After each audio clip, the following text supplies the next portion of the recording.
ಗುರುನಾಮಾಮೃತ ಗುರುನಾಮಾಮೃತ ನೋಡುವ ಗೊತ್ತಾಗತ್ತಾ? ಮಹತೋ ಮಹಿಮನು ಅರಿವಿತಾನಾಗಿಹನು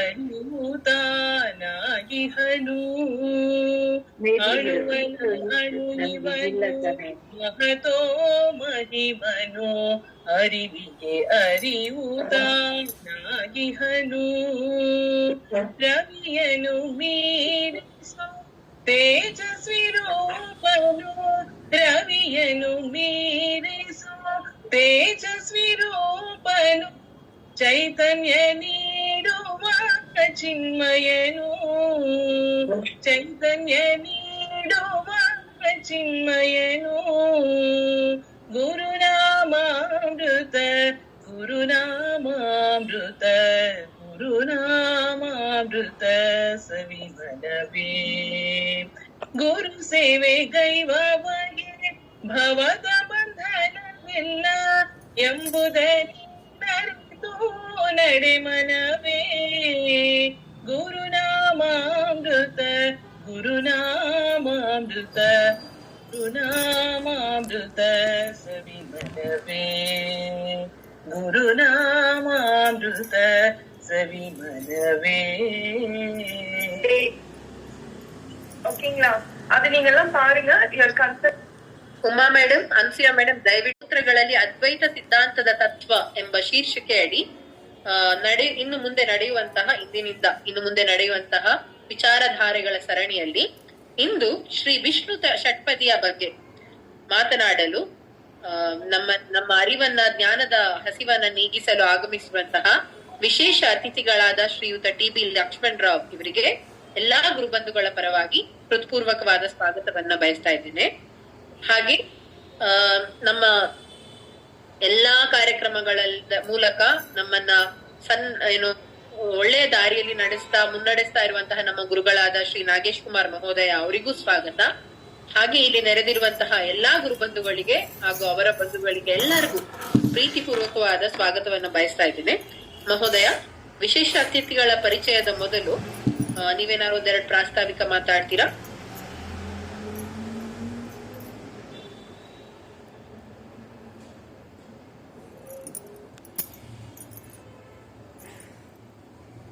ನಾಗೇಶ್ ಮಹೋದಯ. ಎರಡು ಮಾತಾಡ್ಬಿಡ್ತೇನೆ ಅಷ್ಟೇ, ಜಾಸ್ತಿ ಹೊತ್ತು ತಗೊಳ್ಳಲ್ಲ. ಶ್ರೀ ಗುರುಭ್ಯೋ ನಮಃ. ಹರಿ ಓಂ. ಸದಾಶಿವ ಸಮಾರಂಭಾಂ ಶಂಕರಾಚಾರ್ಯ ಮಧ್ಯಮಾಂ ಅಸ್ಮದಾಚಾರ್ಯ ಪರ್ಯಂತಾಂ ವಂದೇ ಗುರು ಪರಂಪರಾಂ. ಮೊದಲಿಗೆ ನನ್ನ ಆಧ್ಯಾತ್ಮ ಗುರುಗಳಾದಂತಹ ಶ್ರೀಯುತ ಟಿ.ಬಿ. ಲಕ್ಷ್ಮಣರಾವ್ ಮಹೋದಯ ಅವರಿಗೆ ನಮಸ್ಕಾರ ಮಾಡ್ತಾ, ಹಾಗೆ ನನ್ನ ಎಲ್ಲ ಗುರುಬಂಧುಗಳಿಗೆ ಎಂದಿನಂತೆ ನನ್ನ ನಮಸ್ಕಾರಗಳನ್ನು ತಿಳಿಸ್ತಾ, ಎರಡು ವಿಷಯ ಅಷ್ಟೇ, ಜಾಸ್ತಿ ಸಮಯ ತಗೊಳ್ಳಲ್ಲ. ಒಂದು, ಚಿಂತನ ಮಂಥನ ವೇದಿಕೆ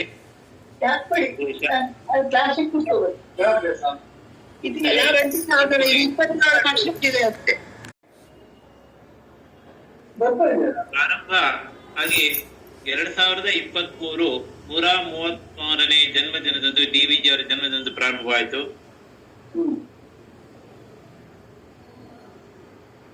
ಇಲ್ಲಿ ಉದ್ದೇಶ ಸನಾತನ ಧರ್ಮ ಮತ್ತು ಸಂಸ್ಕೃತಿಯ ಬಗ್ಗೆ ಸಾಮಾನ್ಯ ಜನಗಳಿಗೆ ಮುಟ್ತಕ್ಕಂತಹ ಒಂದು ವೇದಿಕೆ, ಒಂದು ಸೇತುವೆ ತರ ಇಲ್ಲಿ ಕೆಲಸ ಮಾಡ್ತಾ ಇರೋದು. ತುಂಬಾ ದೊಡ್ಡ ಇದಿಲ್ಲ ಆ ತರ. ಆ ಸಾಧಕರನ್ನ, ಚಿಂತಕರನ್ನ ಈ ವೇದಿಕೆಯಲ್ಲಿ ಪರಿಚಯಿಸಿ ಸಾಮಾನ್ಯರಿಗೆ, ನಾವು ಎಲ್ಲರಿಗೂ ಇಲ್ಲಿ ಒಂದು ಜ್ಞಾನವನ್ನು ತಲುಪಿಸ್ತಕ್ಕಂತಹ ಒಂದು ಕಾರ್ಯ ನಡೀತಿದೆ. ಇದು 2 ವರ್ಷ ಆಗಿ 3ನೇ ವರ್ಷ ಹಾದಿಯಲ್ಲಿದೆ.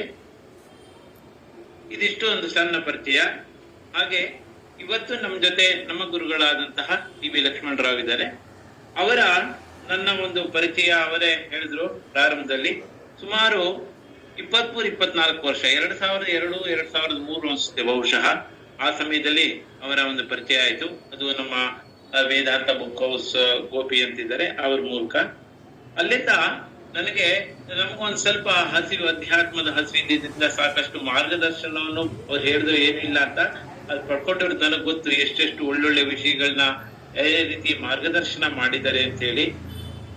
ಹಾಗೆ ಮಾಡ್ತಾ ಬಂದು ಇವತ್ತೇನಾರು ನಾವು ಮಾತಾಡ್ಲಿಕ್ಕೆ ಸಾಧ್ಯ ಆಗ್ತಿದೆ ಅಂದ್ರೆ ಆ ಕಿಡಿ ಬಿದ್ದಂತಹ ಕಿಡಿಯಿಂದ ಸಾಧ್ಯವಾಗ್ತಾ ಇದೆ. ತುಂಬಾ ಏನಿಲ್ಲ, ಮಾತಾಡ್ತಿದೀವಿ ಅಂತೆಲ್ಲ ಅದಂತ ಸಣ್ಣ ಕಿಡಿ ನನಗೆ ಅದು ಪ್ರೇರಣೆ ಪೂರ್ತಿ ಎಲ್ಲ ಬಂದಿದೆ. ಹೀಗೆ ನಮ್ಮೊಂದಿಗೆ ಇರ್ತಕ್ಕಂತಹ ಗುರುಗಳು ಅದು ಒಂದು ವ್ಯಕ್ತಿಯ ರೂಪದಲ್ಲಿ ನೋಡ್ಲಿಕ್ಕೆ ಸಾಧ್ಯನೇ ಆಗಲ್ಲ. ನನ್ನ ಅನುಭವದಲ್ಲಿ ಅದೊಂದು ದೊಡ್ಡ ಶಕ್ತಿ, ಜ್ಞಾನ ಭಂಡಾರ. ಒಂದು ಈ ಚಿಂತನಾ ಮಂಥನ ವೇದಿಕೆಗೆ ಅವರನ್ನ ಕರ್ಕೊಂಬಂದು ಮಾತಾಡಿಸ್ಬೇಕು ಅನ್ನೋದು ನನ್ನ ಒಂದು ಹಲವಾರು ದಿವಸಗಳ, ಹಲವಾರು ತಿಂಗಳ, ವರ್ಷಗಳ ಒಂದು ಆಸೆ ಇತ್ತು. ಅದು ಬೇರೆ ಒಂದು ಅದನ್ನ ಜಾಸ್ತಿ ಹೇಳಲಿಕ್ಕೆ ಆಗೋದಿಲ್ಲ ಇಲ್ಲಿ. ಆ ಒಂದು ಸತ್ ಸಂಕಲ್ಪ ಇವತ್ತು ಈಡೇರ್ತಿದೆ ಅನ್ನೋದು ನಮಗೆ ನಮ್ಮ ಸೌಭಾಗ್ಯ. ಇವತ್ತು ನಮ್ಮೆಲ್ಲರೊಂದಿಗೂ ಅವರ ಜ್ಞಾನವನ್ನು ಹಂಚ್ಕೋತಿದ್ದಾರೆ ಅಂದ್ರೆ ನಮ್ಮ ಸೌಭಾಗ್ಯ. ಹಾಗೆ ನಾವು ಆಳದಲ್ಲಿ ಹೋದಷ್ಟು ಅವರಲ್ಲಿ ಜ್ಞಾನ ಭಂಡಾರ ಹೊರಗಡೆ ಬರ್ತಾನೆ ಇರ್ತೀವಿ. ಇಷ್ಟೊಂದು ಇತಿಮಿತಿ ಇಲ್ಲ ಅದಕ್ಕೆ, ಅದನ್ನ ಹೆಚ್ಚು ಹೇಳಲಿಕ್ಕೆ ಸಾಧ್ಯ ಆಗಲ್ಲ. ಇವತ್ತು ನಮ್ ಜೊತೆ ಇದ್ದಾರೆ ಗುರುಗಳೇ. ಇಷ್ಟೇ ನನ್ನ ವಿನಂತಿ, ಹೆಚ್ಚು ಮಾತಾಡ್ಲಿಕ್ಕೆ ಹೋಗಲ್ಲ, ನಿಮ್ಗೆ ಸಮಯ ಬಿಟ್ಕೊಡ್ತೀವಿ. ಈ ವೇದಿಕೆ ನಿಮ್ಮ ವೇದಿಕೆ ಗುರುಗಳೇ. ಹಾಗೆ ನಿಮ್ಗೆ ಸಂಪೂರ್ಣ ಸ್ವಾತಂತ್ರ್ಯವಿದೆ.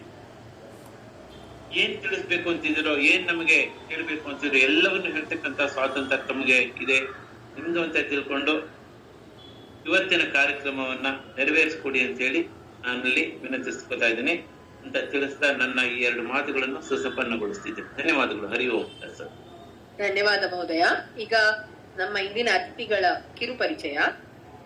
ಶ್ರೀ ಟಿ.ಬಿ. ಲಕ್ಷ್ಮಣ್ ರಾಯರು ಮೈಸೂರಿನಲ್ಲಿ ಡಿಸೆಂಬರ್ 1943 ಜನಿಸಿದ್ರು. ಇವರು ಇಲೆಕ್ಟ್ರಿಕಲ್ಸ್ ನಲ್ಲಿ ಹಾಗೆ ಇಲೆಕ್ಟ್ರಾನಿಕ್ಸ್ ಅಂಡ್ ಕಮ್ಯುನಿಕೇಶನ್ 2 ವಿಷಯಗಳಲ್ಲೂ ಬಿಇ ಮಾಡಿ IISc ಬ್ಯಾಂಗ್ಳೂರ್ ಇಲ್ಲಿಂದ ಬಿಇ ಪದವಿಯನ್ನ ಪಡೆದು 1999 BEL ಬೆಂಗಳೂರಿನಲ್ಲಿ ಸೇವೆ ಸಲ್ಲಿಸಿ ಆ ಸಂಸ್ಥೆಯಲ್ಲಿ ಸಹಾಯಕ ವ್ಯವಸ್ಥಾಪಕರಾಗಿ ನಿವೃತ್ತರಾಗಿದ್ದಾರೆ. ಸಂಸ್ಕೃತ ಅಧ್ಯಯನ ಹಾಗೆ ಆದಿಶಂಕರರ ಪ್ರಾರ್ಥನಾ ಕೃತಿಗಳ ಅಧ್ಯಯನ ಇವರ ಹವ್ಯಾಸ.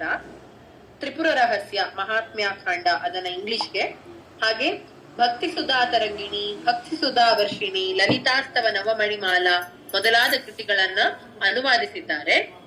ಹಾಗೆ ಇವರ ಪ್ರಕಟಿತ ಕೃತಿಗಳು ಸೂರ್ಯ ಶತಕಂ, ಆನಂದ ಸಾಗರ ಸ್ತವಂ, ಖಡ್ಗಮಾಲ, ನಾವೆಲ್ಲ ತುಂಬಾ ಇಷ್ಟಪಟ್ಟು ಆಸ್ಥೆಯಿಂದ ಕಲಿತಾ ಇರುವಂತಹ ಮೂಕ ಪಂಚಶತಿ, ಅದನ್ನ ಇಂಗ್ಲಿಷ್ ಭಾಷೆ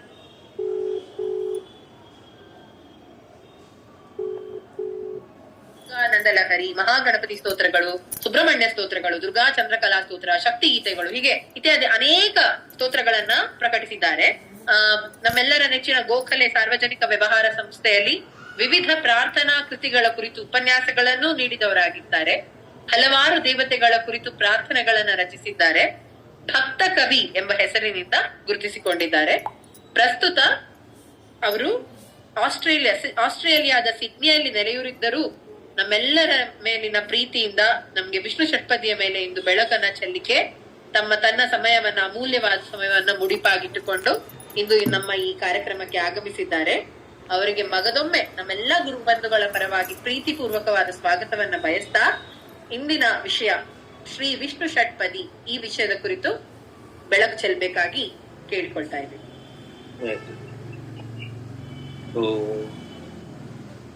ಶುರು ಮಾಡಬಹುದಾ? ಖಂಡಿತ ಮಾಡಿ.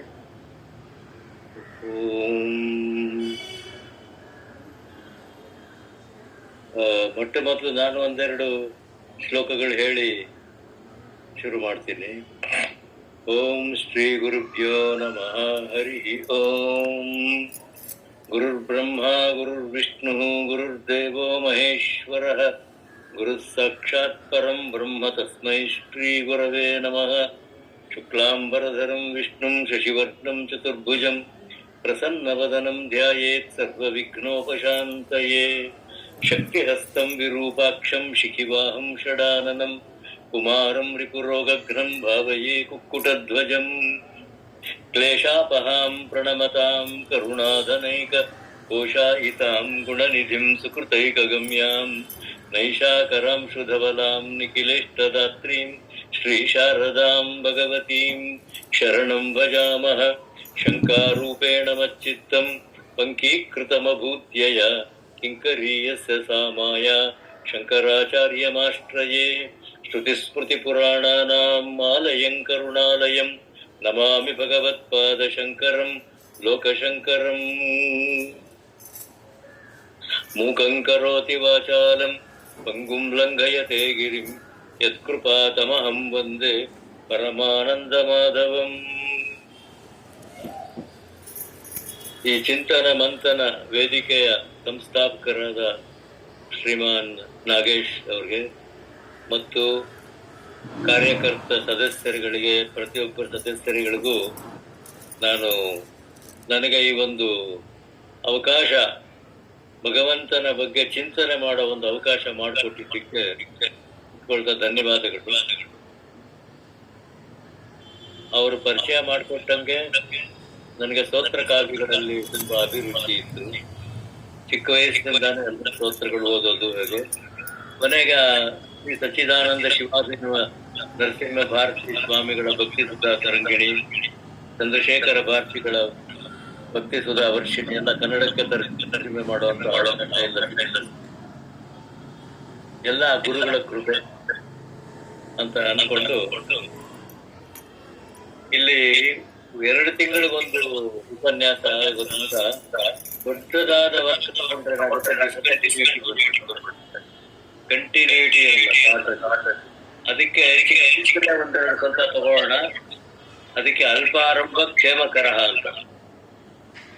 ಅಂತ ಭಾವನೆಯಿಂದ ಚಿಕ್ಕದು ಸ್ತೋತ್ರ ತಗೋಣ. ಆಮೇಲೆ ಇನ್ನೊಂದು ಏನು ಅಂದ್ರೆ ವಿಷಯ, ನಿಮಗೆಲ್ಲ ನನ್ನ ಮಾತಾಡೋದು ಇಲ್ಲ, ವಿಷಯ ಪ್ರವೇಶ ಮಾಡೋದು ಎಲ್ಲ ಒಪ್ಪಿಗೆ ಆದ್ರೆ, ಇಲ್ಲ ಇಷ್ಟ ಬಂದ್ರೆ ಕಂಟಿನ್ಯೂ ಮಾಡೋದು. ಏನು ನಿರ್ಬಂಧ ಏನಿಲ್ಲ, ನನಗೆ ಯಾವ ವಿಧವಾದ ಒಂದು ಅಟ್ಯಾಚ್ಮೆಂಟ್ ಇಲ್ಲ. ಆ ರೀತಿಯಾಗಿ ಅದರಿಂದ ನನಗೆ ಹಾಗೆ ಫ್ರೀಡಮ್ ಬಂದ್ರೆ ನಿಮಗೂ ಹಾಗೆ ಫ್ರೀಡಮ್ ಇದೆ. ಏನ್ ಬೇಕಾದ್ರೂ ಮಾಡೋದು ಹೇಳಿ. ಶಂಕರ ಭಗವತ್ಪಾದರ ಬಗ್ಗೆ ಅದೆಲ್ಲ ಮಾತಾಡ್ಕೊಂಡ್ರೆ ನಮ್ಗೆ ಒಂದೊಂದು ಕಾಲು ಗಂಟೆಯಲ್ಲಿ ಈ 6 ಶ್ಲೋಕ ಅದನ್ನ ಮುಗಿಸ್ಬೇಕು. ಇದ್ರ ಬಗ್ಗೆ ಕಚ್ಚಿ ಪರಮಾಚಾರ್ಯರು ತುಂಬಾ ದೊಡ್ಡದಾಗಿ ವ್ಯಾಖ್ಯಾನ ಬರೆದಿದ್ದಾರೆ. ಆಮೇಲೆ ಬೇರೆ ಬೇರೆ ಯಾರೋ ಒಂದೆರಡು ಚಿಕ್ಕದಾಗಿ ಪುಸ್ತಕಗಳನ್ನೆಲ್ಲ ಮಾಡಿದ್ದಾರೆ.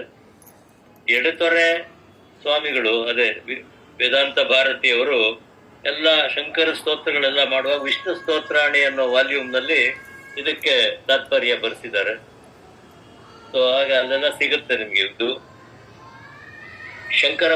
ಮತ್ತು ಶಂಕರ ಭಗವತ್ಪಾದರು ಅವರು ಒಟ್ಟು 113 ಗ್ರಂಥಗಳನ್ನು ಬರೆದಿದ್ದಾರೆ. ಅದೆಲ್ಲ ನಾನು ಇಲ್ಲಿ ಸಿಡ್ನಿಲಿನ ಲೆಕ್ಚರ್ ಕೊಡುವಾಗ ಅದ್ರ ಬಗ್ಗೆ ಒಂದ್ ಸ್ವಲ್ಪ ವಿಶೇಷವಾಗಿ ಮಾತಾಡಿದ್ದೆ. ಕೊನೆಗೆ ಸ್ತೋತ್ರ ಸಾಹಿತ್ಯ ಅಂದ್ರೆ ಗುಣಿನಿಷ್ಠ ಗುಣಾಭಿವರ್ಧನ. ಯಾರೋ ಒಬ್ರಲ್ಲಿ ಏನೋ ವರ್ಚ್ಯೂ ಗುಣಗಳಿರುತ್ತಲ್ಲ, ಅದನ್ನ ವರ್ಣನೆ ಮಾಡೋದು, ಅದೇ ಸ್ತೋತ್ರ ಅಂತ. ಸ್ತೋತ್ರದಲ್ಲಿ ವ್ಯಂಗ್ಯವಾಗೂ ಸ್ತೋತ್ರ ಮಾಡ್ಬೋದು, ನಿಂದಾ ಸ್ತೋತ್ರ ಮಾಡ್ಬೋದು, ಇಲ್ಲ ಬೇರೆ ಬೇರೆ ವಿಷಯಗಳಿಟ್ಕೊಂಡು ಎಲ್ಲ ಸ್ತೋತ್ರ ಮಾಡಿದ್ದಾರೆ. ಆದ್ರೆ ಶಂಕರ ಭಗವತ್ಪಾದ ಸ್ತೋತ್ರದಲ್ಲಿ ಅವರ ಅದ್ವೈತ ತತ್ವ ಒಳಗಡೆ ಅಂತರ್ಗಂಗೆಯಾಗಿ ಹರಿಯುತ್ತೆ. ಅದನ್ನ ಗುರುತಿಸ್ಕೋಬಹುದು. ಹಾಗೆ ಅದನ್ನ ಒಂದು ಮುಖ್ಯ ಅಂಶವಾಗಿ ಇಟ್ಕೊಂಡು ನಾನು ಈ ವಿಷ್ಣು ಷಟ್ಪದ ಅಂದ್ರೆ 6 ಪದ ಅಂತಂದ್ರೆ ಪದ್ಯಗಳು ಅಂತಾನು ಆಗತ್ತೆ. ಪದ ಅಂತಂದ್ರೆ ಒಂದು ಲೆವೆಲ್, ಪದ ಎಷ್ಟೇ ಪದವಿ ಅಂತ ಹೇಳ್ತಾರೆ, ಲೆವೆಲ್ ಆಫ್ ಕಾನ್ಶಿಯಸ್ನೆಸ್ ಅಂತೀವಿ. ಆ ತರ ದೊಡ್ಡ ಪದವಿಗೂ ಆಗುತ್ತೆ. ಪದ್ಮ ತದ್ವಿಷ್ಣು ಪರಮಂ ಪದಂ ಅಂತ ಬರುತ್ತೆ ವೇದದಲ್ಲಿ. ಹಾಗೆ ಆ ವಿಷ್ಣುವಿನ ಪದ ಅಂದ್ರೆ ಅದು ಕಾನ್ಶಿಯಸ್ನೆಸ್ ಲೆವೆಲ್. ಕೊನೆಗೆ ವಿಷ್ಣು ಷಟ್ಪದಿ ಅಂತ ಹೆಸರಿದ್ದಾರೆ. ವಿಷ್ಣು ಅನ್ನೋದು ನಿಮ್ಗೆ ಗೊತ್ತಿದೆ, ವಿಶ್ವಂ ವಿಷ್ಣು ಅಂತ ಶುರು ಆಗುತ್ತೆ ಸಹಸ್ರನಾಮ. ವಿಶ್ವನೇ ವಿಷ್ಣು ಅಂತ ಒಂದು, ಅಂದ್ರೆ ವಿಶ್ವ ಅಂದ್ರೆ ಪ್ರಪಂಚ, ಕಂಪ್ಲೀಟ್ ಯೂನಿವರ್ಸ್. 14 ಲೋಕ ಕಂಪ್ಲೀಟ್ ಏನೇನ್ ಬ್ರಹ್ಮಾಂಡ ಇದೆಯೋ ಅದೆಲ್ಲ ವಿಷ್ಣು. ಆ ವಿಷ್ಣು ವ್ಯಾಪ್ತವು ಅಂತ ಧಾತುಗಳಿಂದ ಅಂದ್ರೆ ವ್ಯಾಪಿಸಿರೋನು ಎಲ್ಲಾ ಕಡೆ ಅನ್ನೋದಕ್ಕೆ ವಿಷ್ಣು ಅಂತ ಇದ್ ಮಾಡ್ತಾರೆ. ಹಾಗೆ ವಿಶ್ವನೇ ಅವನೇ, ವಿಶತೀತಿ ವಿಷ್ಣು, ಎಲ್ಲವನ್ನು ಪ್ರವೇಶ ಮಾಡಿದಾನೆ ಅವನು ವಿಷ್ಣು. ಹಾಗೆ ಆ ವಿಷ್ಣುವಿನ ಬಗ್ಗೆ ಸಹಸ್ರನಾಮಕ್ಕೆ ಭಾಷ್ಯ ಬರೆದಿರೋರು ಶಂಕರಾಚಾರ್ಯರು. ಅವರು ಎಷ್ಟೋ ಸಲಿ ಸಹಸ್ರನಾಮದ ಪುಸ್ತಕ ತಗೊಂಬ ಅಂತ ಹೇಳಿದ್ರಂತೆ ಭಾಷ್ಯ ಬರೆಯಕ್ಕೆ. ಅದಕ್ಕೆ ಹೋದವರು ಅವ್ರ ಮನಸ್ಸಲ್ಲಿ ಇದ್ದಿದ್ದು ಲಲಿತಾ ಸಹಸ್ರನಾಮ ಅಂತ. ಆದ್ರೆ ಆ ಶಿಷ್ಯ 2-3 ಸಲಿನೂ ವಿಷ್ಣು ಸಹಸ್ರನಾಮದ ಬುಕ್ಕೆ ತಂದು ಕೊಡ್ತಾರೆ. ಹಾಗಾಗಿ ಅವರು ವಿಷ್ಣು ಸಹಸ್ರನಾಮದ ಮೇಲೆ ಭಾಷ್ಯ ಬರೆದ್ರು ಅಂತ. ಇವೆಲ್ಲ ದಂತಕಥೆಗಳು ಎಷ್ಟು ನಿಜ ಎಷ್ಟು ಹೇಗ್ ನಡೀತು ಅನ್ನೋದಿಲ್ಲ. ನಮ್ಮ ಮನಸ್ಸಿಗೆ ಒಂದ್ ಸ್ವಲ್ಪ ಸಂತೋಷ ಆಗ್ಲಿ ಅಂತ ತಿಳ್ಕೊಬೇಕಷ್ಟೆ.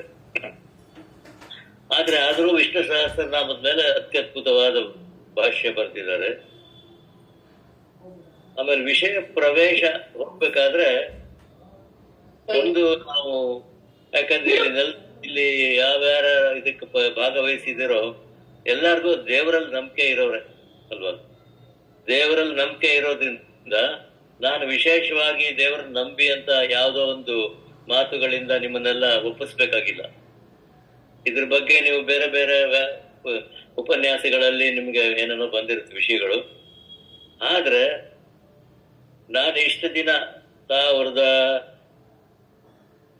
ಒಂದು 50-60 ವರ್ಷದಿಂದ ಈ ಸ್ತೋತ್ರಗಳು ಓದಿ ಎಲ್ಲ ಮಾಡಿ ಕೊನೆಗೆ ಒಂದು ತಾತ್ಪರ್ಯಕ್ಕೆ ಬರ್ತೀವಲ್ಲ ಜೀವನದಲ್ಲಿ.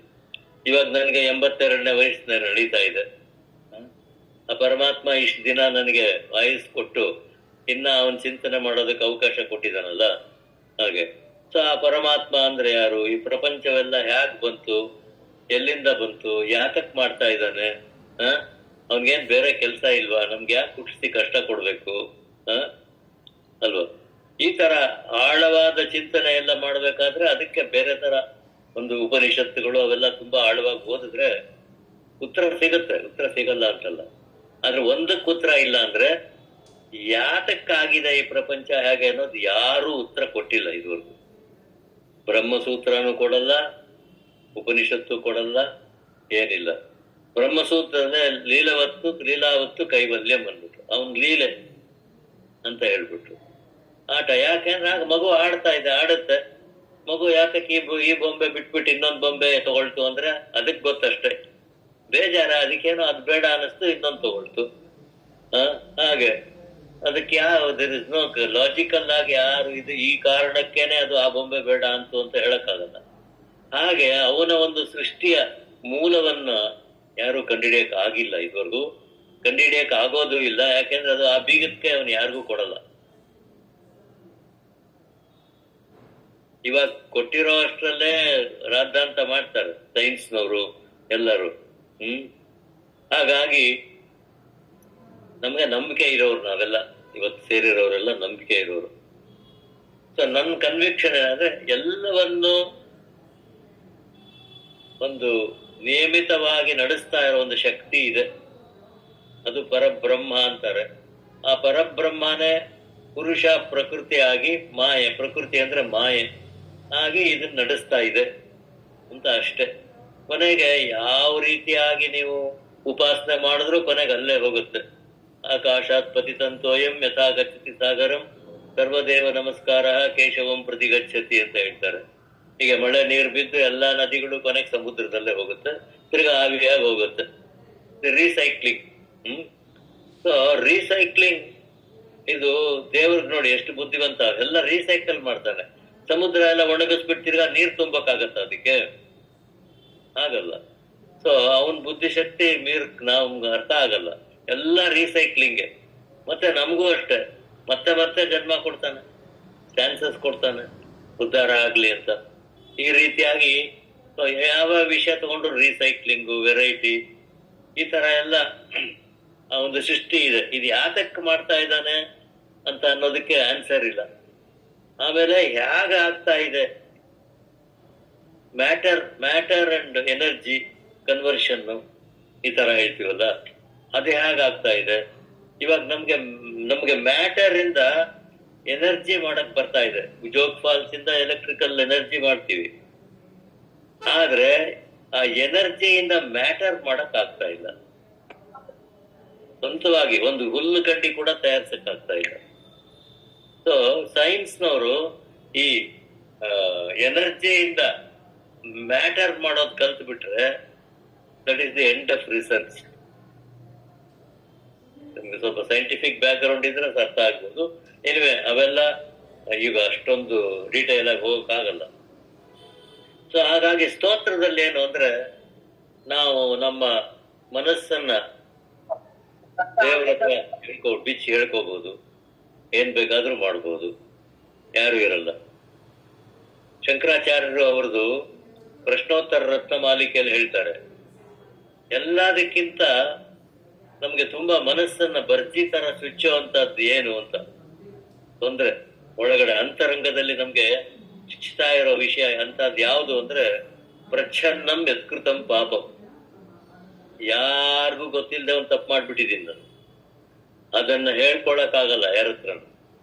ಹೆಂಡತಿ ಹತ್ರ ಹೇಳಿದ್ರೆ ಅಯ್ಯೋ ನೀವಿಂತ ಕೆಲಸ ಮಾಡಿದ್ರ ಅಂತ ಬೈತಾಳೆ. ಇಲ್ಲ ಯಾರ ಹತ್ರನೂ ಹೇಳ್ಕೊಳಕ್ ಆಗಲ್ಲ. ಅದ್ರ ದೇವರ ಫೋಟೋ ಮುಂದೆ ಕೂತ್ಕೊಂಡು ಹೇಳ್ಕೋಬಹುದು, ಯಾಕಂದ್ರೆ ಅವನು ಎದ್ದು ಬರಲ್ಲ ಅನ್ನೋದು ಗ್ಯಾರಂಟಿ. ಸೊ ಆದ್ರಿಂದ ಆ ದೇವ್ರ ಹತ್ರ ಎಲ್ಲ ಬೇಕಾದ್ರೂ ಹೇಳ್ಕೋಬಹುದು. ಹಾಗೆ ಈ ಸ್ತೋತ್ರದಲ್ಲಿ ಒಂದಿದು, ಏನ್ ಬೇಕಾದ್ರೆ ಹೇಳ್ಕೋಬಹುದು. ನಿಮ್ ಮನಸ್ಸನ್ನ ಬಿಚ್ಚಿ ತೋಡ್ಕೋಬಹುದು.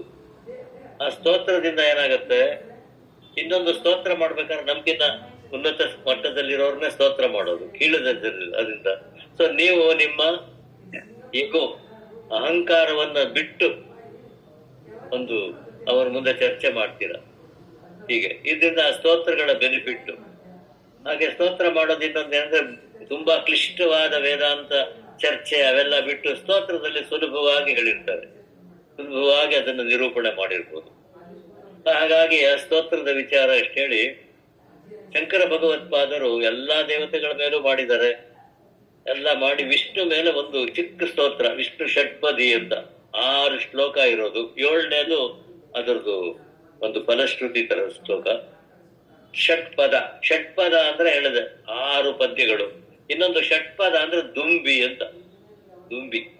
ದುಂಬಿಗೆ 6 ಕಾಲಿರುತ್ತೆ. ಅದು ಆ ಷಟ್ಪದ. ದುಂಬಿ ಝೇಂಕಾರ ಮಾಡುತ್ತೆ, ಝಮ್ ಅಂತ. ಹೂವಿನ ಮೇಲೆ ಕೂತ್ಕೊಂಡು ಅದರ ಒಳಗಡೆ ಇರೋ ಜೇನು ಹೀರೋಕ್ ಮುಂಚೆ ಸುತ್ತಲೂ ರೌಂಡ್ ಹಾಕತ್ತೆ 1-2-3 ಸಲ ಝೇಂಕಾರ ಮಾಡಿಕೊಂಡು. ಹಾಗೆ ಇಲ್ಲಿ ಶಂಕರ ಭಗವತ್ಪಾದರು ಆ ತುಂಬಿ ತರ 6 ಪದ್ಯಗಳಿಂದ ಷಟ್ಪದಿ ಅಂತಾನು ಅಂತ ಅದಕ್ಕೆ ಹೆಸರು ಕೊಟ್ಟಿದ್ದಾರೆ. ಅದರ ನಿರೂಪಣೆ ಕೊನೆಯಲ್ಲಿ ಬರುತ್ತೆ. ಹಾಗೆ ಹೇಳಿ ಆ ವಿಷ್ಣುವಿನ ಸ್ತೋತ್ರವನ್ನು ಇದ್ ಮಾಡ್ತಾರೆ. ನಾನು ಸಂಗೀತಗಾರ ಅಲ್ಲ, ನನ್ನ ಭಾವನೆ ಯಾವ ರಾಗ ಬರುತ್ತೋ ಅದ್ರಲ್ಲಿ ಹೇಳ್ತೀನಿ ಅಷ್ಟೇ. ನೀವೆಲ್ಲ ಅದನ್ನ ಬೇರೆ ಬೇರೆ ಕಡೆ ಸಂಗೀತದಲ್ಲಿ ಕಲ್ತಿರ್ಬೋದು, ಗೊತ್ತಿಲ್ಲ. ಹಾಗೆ 6 ಶ್ಲೋಕದಲ್ಲಿ ಮೊದಲನೇ ಶ್ಲೋಕ ಇದು ಛಂದಸ್ಸು ಅಂದ್ರೆ ಗೀತಿ ಛಂದಸ್ಸು ಅಂತ. ಗೀತಿ ಛಂದಸ್ಸಿನ ಒಂದು ಏನಂದ್ರೆ ಆರ್ಯ ಛಂದಸ್ಸು, ಇವೆಲ್ಲ ಮಾತ್ರ ಛಂದಸ್ಸುಗಳು. ಅಕ್ಷರಗಳೇ ಇಲ್ಲ. ಅಕ್ಷರಗಳು ಲಘು ಗುರು ಆತರ ಇಲ್ಲ. ಒಂದು ಅಕ್ಷರ ಅಂದ್ರೆ ಆ ಅಂದ್ರೆ 1 ಮಾತ್ರೆ, ಆ ಅಂದ್ರೆ 2 ಮಾತ್ರೆ. ಹಾಗೆ ಆ ಮಾತ್ರೆಗಳು ಎಷ್ಟು ಮಾತ್ರೆಗಳಿರ್ಬೇಕು ಒಂದು ಪಾದದಲ್ಲಿ ಅಂತ ಲೆಕ್ಕ ಹಾಕಿ ಮಾಡೋದು. ಅದೇ ಮೂಕ ಪಂಚಶತಿಲೇ ಆರ್ಯ ಶತಕಂ ಅಂತಾರೆ. ಅದು ಆರ್ಯ ಮೀಟರ್. ಹಾಗೆ ಆದ್ರೆ ಇಲ್ಲಿ ಇದನ್ನ ಗೀತಿ ಆರ್ಯದ ಒಂದು ಭೇದ. ಸೊ ಹಾಗೆ ಇದ್ ಮಾಡಿ ಅದನ್ನ ಶುರು ಮಾಡ್ತಾರೆ. ಅವಿನಯವಪನಯ ವಿಷ್ಣು ದಮಯ ಮನಶಮಯ ವಿಷಯ ಮೃಗತೃಷ್ಣಾಂ ಭೂತದಯಾಂ ವಿಸ್ತಾರಯ ತಾರಯ ಸಂಸಾರ ಸಾಗರತಃ. ಅವಿನಯಮಪನಯ ವಿಷ್ಣು ದಮಯ ಮನಶಮಯ ವಿಷಯ ಮೃಗತೃಷ್ಣಾಂ ಭೂತದಯಾಂ ವಿಸ್ತಾರಯ ತಾರಯ ಸಂಸಾರ ಸಾಗರತಃ. ಅಲಿಟ್ರೇಷನ್ ಅಂದ್ರೆ ಶ್ಲೇಷಾಲಂಕಾರ, ಪದದ ಒಂದು ಲಾಲಿತ್ಯ ತುಂಬಿದೆ. ಈ 6 ಶ್ಲೋಕದಲ್ಲಿ ತುಂಬಾ ವಿಷಯಗಳು ಅಡಗಿಸಿದ್ದಾರೆ. ವಿಶ್ಲೇಷಣೆ ಮಾಡಿದ್ರೆ 6 ಶ್ಲೋಕದ ಮೇಲೆ ನಾನು ಒಂದು ಬೇಕಾದ್ರೆ 60 ಗಂಟೆ ಲೆಕ್ಚರ್ ಕೊಡ್ಬೋದು ಬೇಕಾದ್ರೆ. ಆದ್ರೆ ಆತರ ಇಲ್ಲಿ ಮಾಡಕ್ ಹೋಗಲ್ಲ. ಅಲ್ಲ ಹೇಳ್ದೆ ಅಷ್ಟು ಆ ಪದಗಳು ಪದಗಳ ಲಾಲಿತ್ಯ ನೋಡಕ್ ಮುಂಚೆ ಏನ್ ಹೇಳಿದ್ದಾರೆ ಇಲ್ಲಿ ಫಸ್ಟ್ ಎತ್ಕೊಳ್ತಾ ಅಂದ್ರೆ, ಅವಿನಯಂ ಅಪನಯ ವಿಷ್ಣು. ವಿಷ್ಣು ಅಂದ್ರೆ ಹೇಳಿದ್ರೆ ವಿಶ್ರುಲ್ ವ್ಯಾಪ್ತವ್, ಪ್ರಪಂಚವೆಲ್ಲ ವ್ಯಾಪಿಸಿರೋ ಪರಮಾತ್ಮ ಅಂತ. ವಿಷ್ಣು ನೀನು ನನ್ನ ಅವಿನಯಂ ಅಂದ್ರೆ, ಅವಿನಯ ಅಂದ್ರೆ ದುರಹಂಕಾರ, ಅದನ್ನ ಅಪನಯ ದೂರ ಮಾಡಪ್ಪ. ಯಾಕೆಂದ್ರೆ ನಮ್ಗೆಲ್ಲ ನಾವು ಅನ್ನೋದು ಎಗೋ ಅಂತ ಹೇಳ್ತೀವಲ್ಲ, ಅದೇ ನಮ್ಮನ್ ಕಾಡೋದು. ನಮಗ್ ಹಿಂಗ್ ಅಂದ್ಬಿಟ್ರು, ನಮ್ಗ್ ಹಂಗ್ ಅಂದ್ಬಿಟ್ರು ಅಂತ ಹೇಳಿ ಉಪ್ಪಿನಕಾಯಿ ಹಾಕೊಂಡು ಕೂತಿರ್ತೀವಿ ಜೀವನ ಪೂರ್ತಿ. ಹಾಗೆ ಅವಿನಯ ಅನ್ನೋದನ್ನ ಮೊದಲು ದೂರ ಮಾಡ್ಬೇಕು.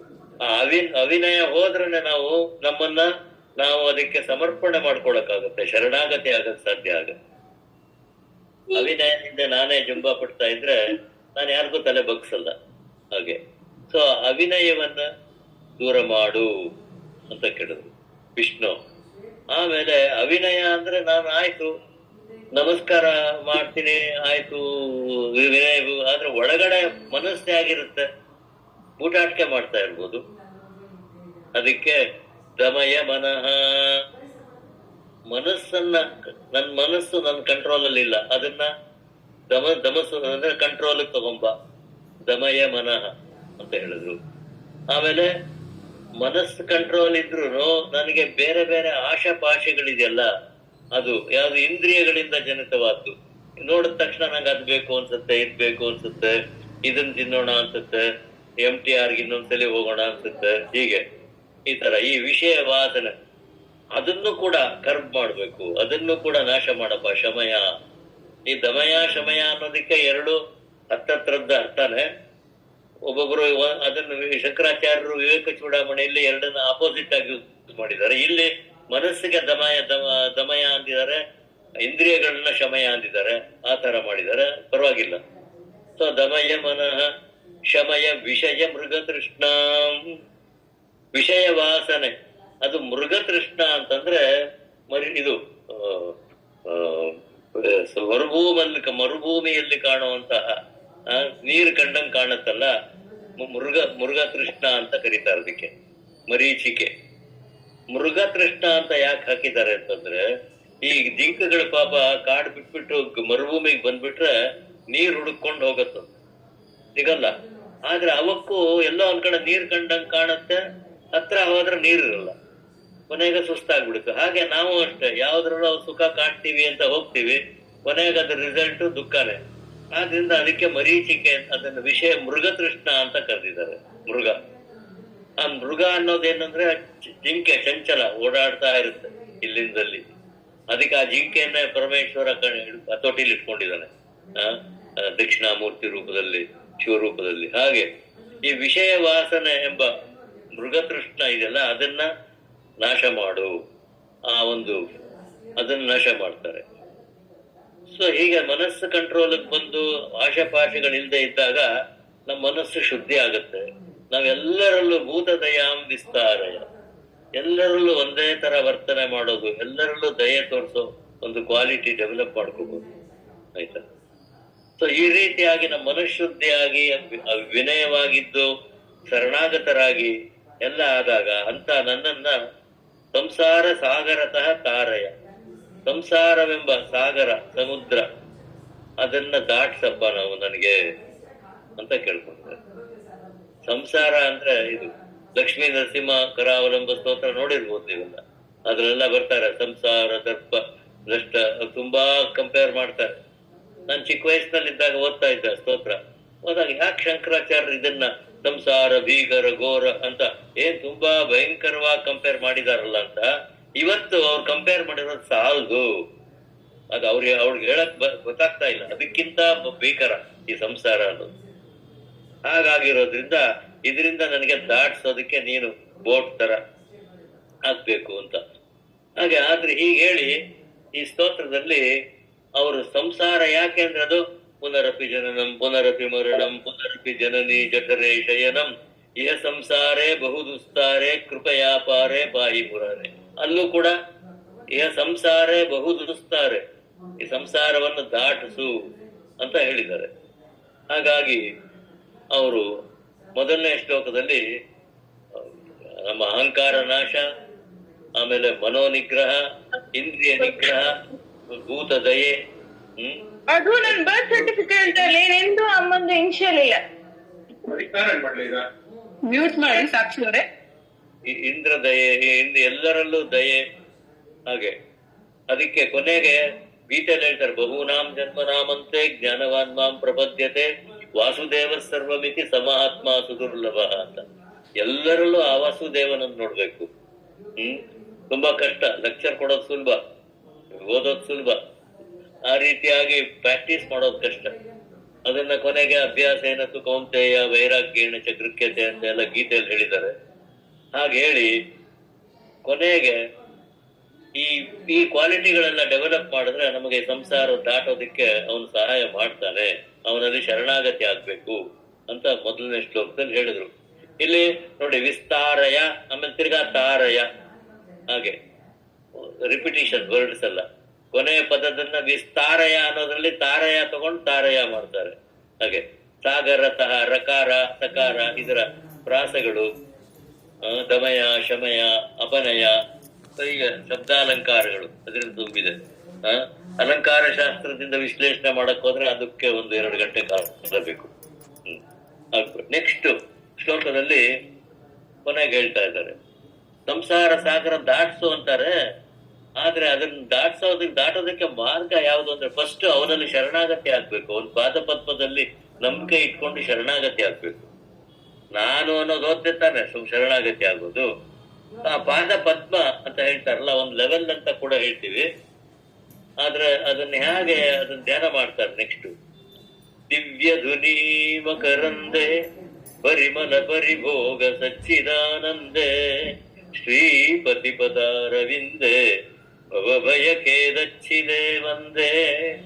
ದಿವ್ಯ ಧುನಿ ಮಕರಂದೆ ಪರಿಮಲ ಪರಿಭೋಗ ಸಚ್ಚಿದಾನಂದೆ ಶ್ರೀಪತಿ ಪದಾರವಿಂದೆ ಭವಭಯ ಖೇದಚ್ಚಿದೆ ವಂದೇ. ಈ ಭವಭಯ ಖೇದ ಅದೇ ಸಂಸಾರ ಸಾಗರದ ದುಃಖ, ಅದನ್ನ ನಾಶ ಮಾಡಿ, ಖೇದ ಅದನ್ನ ಛಿದೆ ಅಂದ್ರೆ ನಾಶ ಮಾಡೋಕ್ಕೋಸ್ಕರ ನಿನ್ನ ಪಾದ ಪದ್ಮದಲ್ಲಿ ಶ್ರೀಪತಿ ಪದಾರವಿಂದೇ ಒಂದೇ. ಶ್ರೀಪತಿಯ ಪಾದಾರವಿಂದಗಳಲ್ಲಿ, ಪಾದ ಕಮಲಗಳಲ್ಲಿ ನಮಸ್ಕಾರ ಮಾಡ್ತೀನಿ. ಅಂದ್ರೆ ಆ ಪಾದ ಪದ್ಮಕ್ಕೆ ಏನಾದ್ರೂ ಕ್ವಾಲಿಟಿ ಇದೆ, ಅದು ಒಂದು ಕಮಲದ ತರ ಇದೆ. ಪದಾರವಿಂದ ಅಂದ್ರೆ ಕಮಲ, ಕಮಲ ಅಂದ್ಮೇಲೆ ಅದ್ರಲ್ಲಿ ಮಕರಂದ ಇರುತ್ತೆ. ಆದ್ರೆ ಈ ದೇವರ ಪಾದ ಪದ್ಮದಲ್ಲಿ ಯಾವ ಮಕರಂದ ಇದೆ ಅಂದ್ರೆ ದಿವ್ಯ ಧುನಿ ಮಕರಂದೇ. ದಿವ್ಯ ಧುನಿ ಅಂದ್ರೆ ದೇವಗಂಗೆ, ಅವನ ಪಾದದಿಂದಾನೆ ಗಂಗಾ ಜನಕ ಅವನು. ಬ್ರಹ್ಮ ಭಗೀರಥ ಕಮಂಡಲದಲ್ಲಿ ನೀರು ತಗೊಂಡು ಅದನ್ನ ತೊಳೆದ್ನಂತಲ್ಲ, ಅಲ್ಲಿಂದ ಗಂಗೆ ಬಂತು ಅಂತ ಹೇಳ್ತಾರೆ. ಹಾಗೆ ದಿವ್ಯ ಧುನಿ, ದಿವ್ಯ ಅಂದ್ರೆ ದೇವತೆಗಳಿಗೆ ಸಂಬಂಧವಾದ, ಧುನಿ ಅಂದ್ರೆ ಇದು ನದಿ. ಅದೇ ಅವನ ಪಾದದಲ್ಲಿರೋ ಮಕರಂದ, ಅವನ ಪಾದ ಪದ್ಮದಲ್ಲಿರೋ ಮಕರಂದ ಯಾವುದು ಅಂದ್ರೆ ದೇವಗಂಗೆ. ಮತ್ತು ಅದರಲ್ಲಿ ದೇವಗಂಗೆ ಆಗಿ ಆ ಪಾದ ಪದ್ಮದಲ್ಲಿ ಒಂದು ಪರಿಮಳ ಇರ್ಬೇಕಲ್ವಾ, ಫ್ರಾಗ್ರೆನ್ಸ್. ಅದ್ಯಾವುದು ಅಂದ್ರೆ ಪರಿಮಳ ಪರಿಭೋಗ ಸಚ್ಚಿದಾನಂದೆ. ಪರಿಮಳದಿಂದ ಪರಿಭೋಗ ಅಂದ್ರೆ ತುಂಬಿರೋ ಅಂತ, ಫುಲ್ ಪರಿಮಳ, ಫ್ರಾಗ್ರೆನ್ಸ್. ಪರಿಭೋಗ ಅನ್ನಕ್ 3-4 ತರ ಅರ್ಥ ಮಾಡ್ತಾರೆ. ಈ ಕಾಂಟೆಕ್ಸ್ಟ್ ಅಲ್ಲಿ ಅದು ಸೂಸ್ತಾ ಇದೆ, ಪರಿಮಳವನ್ನ ಹರಡ್ತಾ ಇದೆ ಎಲ್ಲಾ ಕಡೆ. ಅಂತಹ ಏನದು ಅಂದ್ರೆ ಸಚ್ಚಿದಾನಂದ ಎಂಬ ಪರಿಮಳ ಹರಡ್ತಾ ಇದೆ. ಸತ್ತು ಚಿತ್ತ ಆನಂದ, ಅದೇ ಅದರಲ್ಲಿರೋ ಪರಿಮಳ. ಸಚ್ಚಿದಾನಂದ ಲಕ್ಷಣ, ಬ್ರಹ್ಮನ ಲಕ್ಷಣ ಏನು? ಬ್ರಹ್ಮ ಅಂದ್ರೆ ಬ್ರಹ್ಮ ಅಂತ ದೀರ್ಘ ಹಾಕಿದ್ರೆ ಚತುರ್ಮುಖ ಬ್ರಹ್ಮ ಆಗ್ಬಿಡುತ್ತೆ. ಬ್ರಹ್ಮ ಹ್ರಸ್ವ ಹಾಕಿದ್ರೆ ಪರಬ್ರಹ್ಮ ವಸ್ತು. ಎಷ್ಟೋ ಜನ ಪ್ರಿಂಟಿಂಗ್ ಅಲ್ಲಿ ಮಿಸ್ಟೇಕ್ ಮಾಡ್ತಾರೆ, ಬ್ರಹ್ಮ ಅಂತ ಹಾಕ್ಬಿಡ್ತಾರೆ ಬ್ರಹ್ಮನಿಗೆ. ಚತುರ್ಮುಖ ಬ್ರಹ್ಮನಿಗೆ ಬ್ರಹ್ಮ ಅಂತ ಹ್ರಸ್ವ ಹಾಕ್ತಾರೆ, ಅವೆಲ್ಲ ತಪ್ಪು. ಬ್ರಹ್ಮ ಹಾಗೆ ಅವನ ಲಕ್ಷಣ ಯಾವುದು? ಸಚ್ಚಿದಾನಂದ.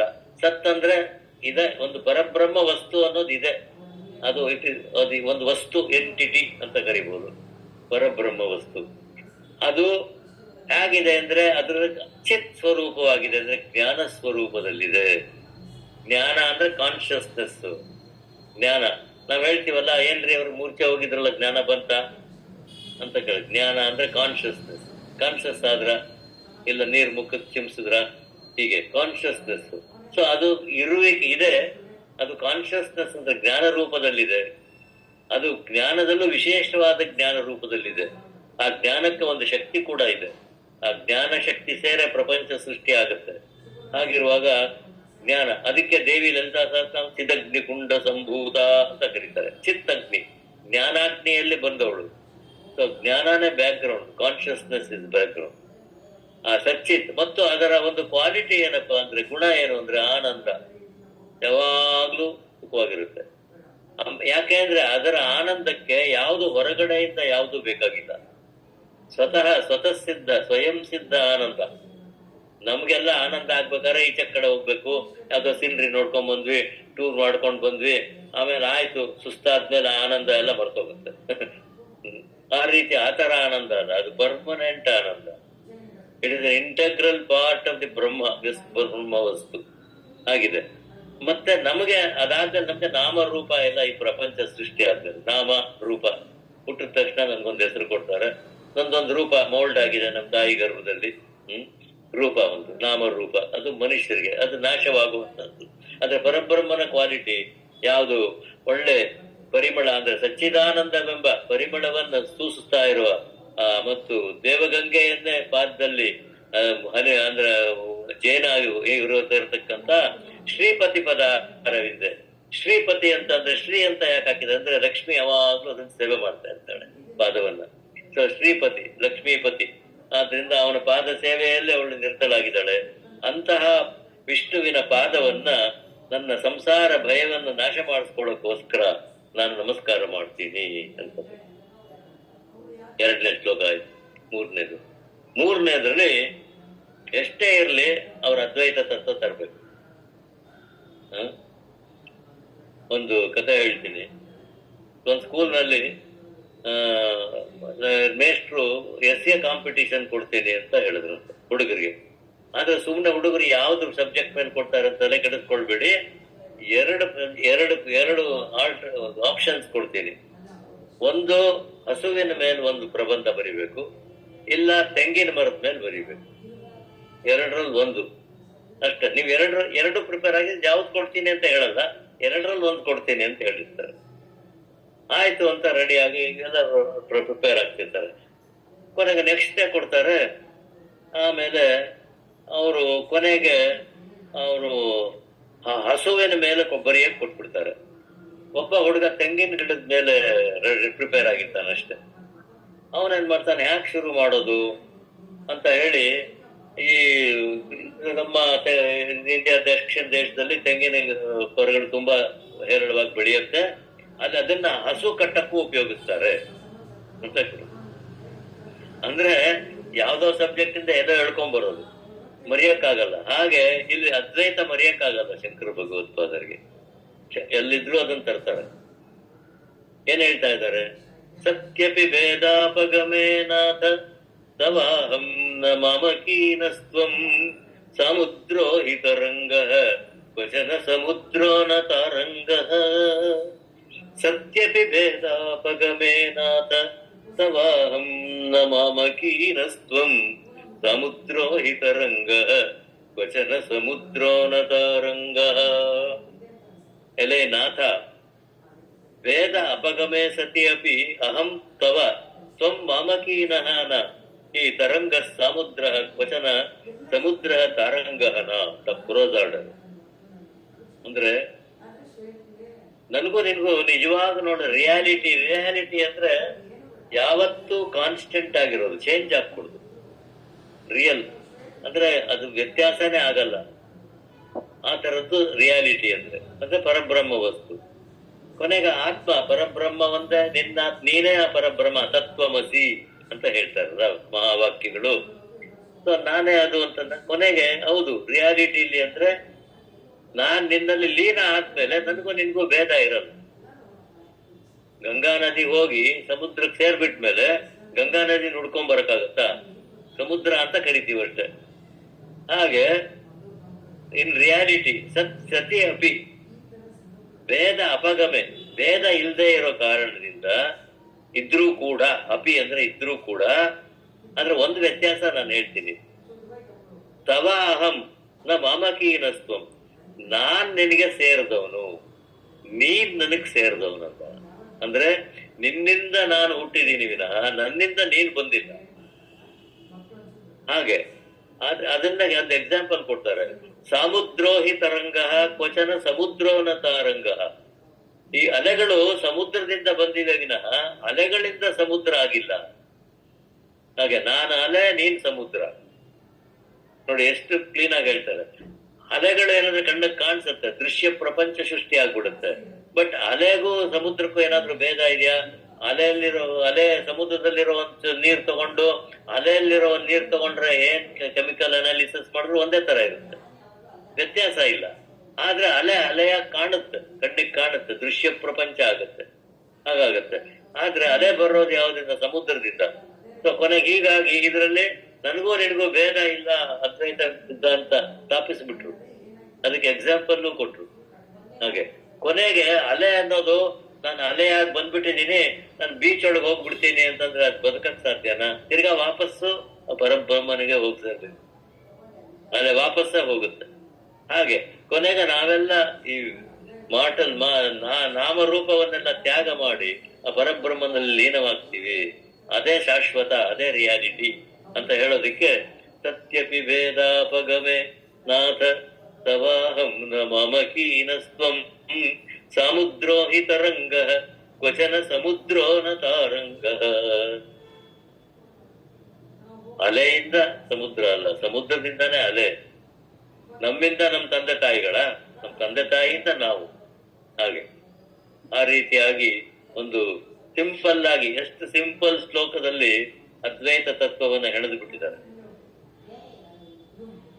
ನೆಕ್ಸ್ಟ್ ಕೊನೆಗೆ ಅದ್ವೈತ ಇದ್ರು ಕೊನೆಗೆ ದೇವರು ಸಗುಣ ನಿರ್ಗುಣ ಎರಡರ ಉಪಾಸನೆನೂ ಮಾಡ್ಬೋದು. ಯಾಕಂದ್ರೆ ಅಲೆ ರೂಪದಲ್ಲಿ ಕಾಣ್ತಾನಲ್ಲ, ಸಗುಣ ಉಪಾಸನೆ ಆಗುತ್ತೆ. ಅಲೆ ಸಮುದ್ರ ಪ್ಲಾಸಿಡ್ ಆಗಿ ಏನು ಅಲೆಗಳಿರಲ್ಲ ಒಳಗಡೆ ಮಧ್ಯಕ್ಕೆ ಹೋದ್ರೆ. ಹಾಗೆ ಹಾಗೆ ಆ ಸಗುಣ ಬ್ರಹ್ಮ ಉಪಾಸನೆಯನ್ನು ಉಪಯೋಗಿಸ್ಕೊಂಡು ನೆಕ್ಸ್ಟ್ ಶ್ಲೋಕಗಳು ಬರೀತಾರೆ. ಉದ್ಧೃತ ನಗಭಿಧನುಜ ಧನುಜ ಕುಲಾಮಿತ್ರ ಮಿತ್ರ ಶಶಿ ದೃಷ್ಟೇ ದೃಷ್ಟೇ ಭವತಿ ಪ್ರಭವತಿ ನ ಭವತಿ ಕಿಂ ಭವತಿ ರಸ್ಕಾರಃ. ಉದ್ಧೃತ ನಗ, ನೋಡಿ ಇಲ್ಲಿ ಉದ್ಧೃತ ನಗ ಅಂತ ಎಂಟಾಗತ್ತೆ. ನಗಭಿಧನುಜ, ಆಮೇಲೆ ಧನುಜ ಅಂತ, ಆ ಧನುಜ ಕುಲ ಮಿತ್ರ ಮಿತ್ರ ಶಶಿ ದೃಷ್ಟೇ ದೃಷ್ಟೇ ಭವತಿ ಪ್ರಭವತಿ ನ ಭವತಿ ಕಿಂ ಭವತಿ ರಸ್ಕಾರಃ. ಅಲಿಟ್ರೇಷನ್ ಹೆಂಗಿದೆ, ಬ್ಯೂಟಿಫುಲ್ ಅಂತ. ಅದೇ ಪದಗಳನ್ನ ನೆಕ್ಸ್ಟ್ ಪದ ಹಿಂದಿನ ಪದದಲ್ಲಿ ಬೇಡತ್ತಂತೆ, ಆ ಪದ ಕೊಡು ನನಗೆ ಅಂತ. ಹಾಗೆ ಆ ರೀತಿಯಾಗಿರೋ ಅಲಂಕಾರಗಳಿದೆ. ಸೊ ಇದರಲ್ಲಿ ನೀನು ಉದ್ಧೃತ ನಗ ಅಂದ್ರೆ ಗೋವರ್ಧನ ಪರ್ವತವನ್ನು ಎತ್ತದವರು ಕೃಷ್ಣಾವತಾರದಲ್ಲಿ. ನಗ ಅಂದ್ರೆ ಬೆಟ್ಟ. ಉದ್ಧೃತ, ಅದನ್ನು ಉದ್ಧಾರ ಮಾಡಿ ಗೋಪಾಲಕರನ್ನ ಗೋಪಿಕಾಸ್ತ್ರೀಯರನ್ನೆಲ್ಲ ಕಾಪಾಡದೆ. ಮತ್ತು ನಗಭಿದ್ ಅನುಜ, ನಗಭಿದ್ ಅಂದ್ರೆ ಪರ್ವತಗಳನ್ನ ಸಂಹಾರ ಮಾಡೋನು ಇಂದ್ರ, ಅವನ ತಮ್ಮ ಆಗಿ ಮಾಡಿದೆ ಅಂತ. ಅಂದ್ರೆ ಇಲ್ಲಿ ಹಳೆ ಕಾಲದಲ್ಲಿ ತುಂಬಾ ಇದರಲ್ಲಿ ಪರ್ವತಗಳಿಗೆಲ್ಲ ರೆಕ್ಕೆ ಇತ್ತು ಅಂತ. ಅದನ್ನೆಲ್ಲ ಅವ್ರು ಅದು ಹೋಗಿ ಅಲ್ಲೆಲ್ಲ ಬೇರೆ ಹಳ್ಳಿಗಳ ಮೇಲೆ ಊರ್ ಮೇಲೆ ಬಿದ್ದು ಧ್ವಂಸ ಮಾಡ್ತಾ ಇತ್ತು ಅಂತೆ. ಅದಕ್ಕೆ ದೇವತೆಗಳೆಲ್ಲ ಇಂದ್ರನಿಗೆ ಎಲ್ಲರೂ ಕೇಳ್ಕೊಂಡಾಗ ಇಂದ್ರನಿಗೆ ಅವ್ರು ಆಯ್ತು ಅಂತೇಳಿ ಅವನು ವಜ್ರಾಯುಧದಿಂದ ಎಲ್ಲಾ ಪರ್ವತಗಳ ರೆಕ್ಕೆ ಕಡ್ದಾಕ್ಬಿಟ್ಟಿರುತ್ತೆ. ಆದ್ರೆ ಮೈನಾಕ ಪರ್ವತನ್ ಮಾತ್ರ ದಶರಥ ನೀರಲ್ಲಿ ತಳ್ಳಿಬಿಟ್ಟು ಬದುಕಿಸ್ಬಿಟ್ಟ. ಹಾಗಾಗಿ ಅದೊಂದು ಮಾತ್ರ ರೆಕ್ಕೆ ಇರೋದು ಇದರಲ್ಲಿ ಸಮುದ್ರದಲ್ಲಿ ಇದೆ ಅಂತ ಕತೆ ರಾಮಾಯಣದಲ್ಲಿ. ಸೊ ಆದ್ರಿಂದ ಅವನು ನಗಭಿತ್ ಅಂದ್ರೆ ಆಮೇಲೆ ಅವನು ಥಂಡರ್ ಬೋಲ್ಟ್, ಅವನು ವಜ್ರಾಯುಧದಿಂದ ಇದು ಬೆಟ್ಟಗಳನ್ನೆಲ್ಲ ಕಡ್ದಾಕದ ರೆಕ್ಕೆಗಳನ್ನ. ಅವನ ತಮ್ಮ ಅಂದ್ರೆ ಅದಿತಿಗೆ ಇವರು ರಾಕ್ಷಸರೆಲ್ಲ ದೇವತೆಗಳ ಸಾಮ್ರಾಜ್ಯವನ್ನು ವಶಪಡಿಸ್ಕೊಂಡಾಗ ಅದಿತಿ ಕೇಳ್ಕೊಳ್ತಾಳಂತೆ ಕಶ್ಯಪರಿಗೆ, ನೀವು ಬಲಿ ಚಕ್ರವರ್ತಿಯನ್ನ ಯಾವ್ದಾದ್ರು ಸಂಹಾರ ಮಾಡ್ಬೇಕು. ಅವನು ಇಂದ್ರ ಪದವಿಗೆ ಹೋಮಗಳೆಲ್ಲ ಮಾಡ್ತಾರೆ, ಅಶ್ವಮೇಧ ಯಾಗ. ಆವಾಗ ಅವನು ಅದಿತಿ ಕಶ್ಯಪರಲ್ಲಿ ವಾಮನಾವತಾರ ಮಾಡ್ತಾನೆ. ಆದ್ರೆ ಇಲ್ಲಿ ಇಂದ್ರ ಕಶ್ಯಪ ಮಗನ ಇಂದ್ರ, ಆದ್ರಿಂದ ಅವನ ಅಣ್ಣ ಆಗ್ತಾನೆ. ಅದಕ್ಕೆ ಅನುಜ ಅಂತ ಕರೀತಾರೆ. ರಾಮಾನುಜ ಅಂದ್ರೆ ಲಕ್ಷ್ಮಣ ಅಂತ. ಹಾಗೆ ನಗಭಿದ್ ಅನುಜ ವಾಮನಾವತಾರ ತಂದ್ರು. ಆಮೇಲೆ ಧನುಜ ಕುಲಾಮಿತ್ರ, ಧನುಜ ಅಂದ್ರೆ ರಾಕ್ಷಸರ ಕುಲಕ್ಕೆ, ಅಮಿತ್ರ ಅಂದ್ರೆ ಎನಿಮಿ, ವೈರಿ, ರಾಕ್ಷಸ ಕುಲವನ್ನು ನಾಶ ಮಾಡಿದವನೇ. ಆಮೇಲೆ ಮಿತ್ರ ಶಶಿ ದೃಷ್ಟೆ, ಮಿತ್ರ ಅಂದ್ರೆ ಸೂರ್ಯ, ಶಶಿ ಅಂದ್ರೆ ಚಂದ್ರ, ಸೂರ್ಯ ಚಂದ್ರರ ಕಣ್ಣಾಗುಳ್ಳವನೇ. ಆಮೇಲೆ ನೀನು ಪ್ರಭವತಿ ಅಂದ್ರೆ ಒಡೆಯನಾದ ನೀನು ದೃಷ್ಟೇ ಭವತಿ, ನನಗೆ ಸಾಕ್ಷಾತ್ಕಾರ ಆದಾಗ, ನನಗೆ ದರ್ಶನ ಕೊಟ್ಟು ಸಾಕ್ಷಾತ್ಕಾರ ಆದ್ರೆ ಭವ ತಿರಸ್ಕಾರ ನಭವತಿ ಕಿಂ, ಈ ಸಂಸಾರ ಸಾಗರ ಆಟೋಮ್ಯಾಟಿಕ್ ಆಗಿ ನಾಶ ಆಗಲ್ವಾ? ದೇವರ ದರ್ಶನ ಆದ್ಮೇಲೂ ನಾಶ ಆಗದೆ ಇದ್ರೆ ಏನ್ ಪ್ರಯೋಜನ? ಹಾಗೆ ಅದಕ್ಕೆ ಇಲ್ಲಿ ಭವತಿ ಪ್ರಭವತಿ ಭವತಿ ಭವತಿರಸ್ಕಾರ, ಹಾಗೆ ಪದಗಳ ಲಾಲಿತ್ಯದಿಂದ ಪ್ರಭವತಿ ಭವತಿ ದೃಷ್ಟೇ ಸತಿ ಭವತಿರಸ್ಕಾರ ಕಿಂ ನ ಭವತಿ, ಆಗೋದಿಲ್ವಾ ಅಂತ ಕೇಳ್ತಾ ಇದ್ದಾರೆ. ಹಾಗೆ ಆಗತ್ತೆ ಅಂತ. ಹಾಗೆ ಉದ್ಧೃತ ನಗ ನಗಭಿಧನುಜ ಧನುಜ ಕುಲ ಮಿತ್ರ ಮಿತ್ರ ಶಶಿ ದೃಷ್ಟೇ ದೃಷ್ಟೇ ಭವತಿ ಪ್ರಭವತಿ ನ ಭವತಿ ಕಿಂ ಭವತಿರಸ್ಕಾರಃ. ಮತ್ಸ್ಯಾದಿಭಿರವತಾರೈರವತಾರವತಾವತಾ ಸದಾ ವಸುಧಾಂ ಪರಮೇಶ್ವರ ಪರಿಪಾಲ್ಯೋ ಭವತಾ ಭವತಾಪವೀತೋಹಂ. ಮತ್ಸ್ಯಾದಿಭಿರವತಾರೈರವತಾರವತಾವತಾ ಸದಾ ವಸುಧಾಂ ಪರಮೇಶ್ವರ ಪರಿಪಾಲ್ಯೋ ಭವತಾ ಭವತಾಪವೀತೋಹಂ.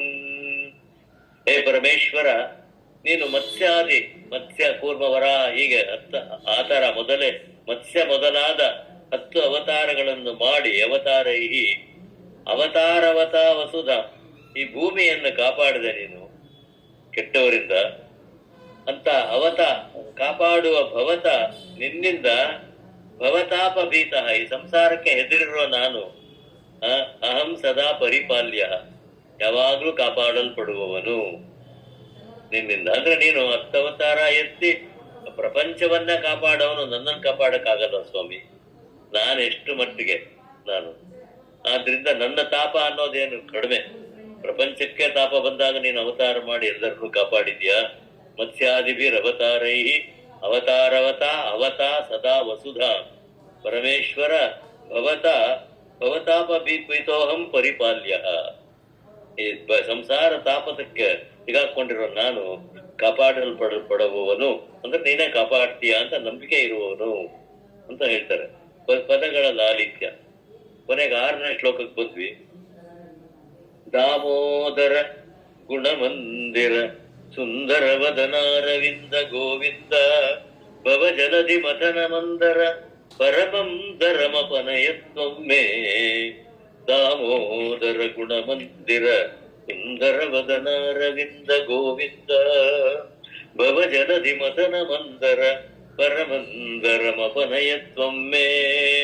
ನೋಡಿ, ದಾಮೋದರ, ಮಂದಿರ, ಸುಂದರ, ಅರವಿಂದ, ಗೋವಿಂದ ಎಲ್ಲ ಅಲಿಟ್ರೇಷನ್. ಜಲಧಿ ಮಥನ ಮಂದರ ಪರಮಂ ಧರಂ ಅಪನಯತ್ವಮ್ಮೆ. ನೀನು ದಾಮೋದರ ಅಂದ್ರೆ ಅಲ್ಲಿ ಇವಳು ಯಶೋದೆ ಕಟ್ಟಾಕಕ್ ಹೋದ್ರೆ ಹಗ್ಗದಲ್ಲಿ ಕಟ್ಟಾಕಕ್ಕಾಗ್ಲಿಲ್ಲ, ಆಮೇಲೆ ಕಟ್ಟಿಸ್ಕೊಳ್ತಾನೆ ಇವನೇ, ಅದಕ್ಕೆ ದಾಮೋದರ, ಹಗ್ಗದಿಂದ ಕಟ್ಟಿಸ್ಕೊಳ್ತ ದಾಮ ಉದರ.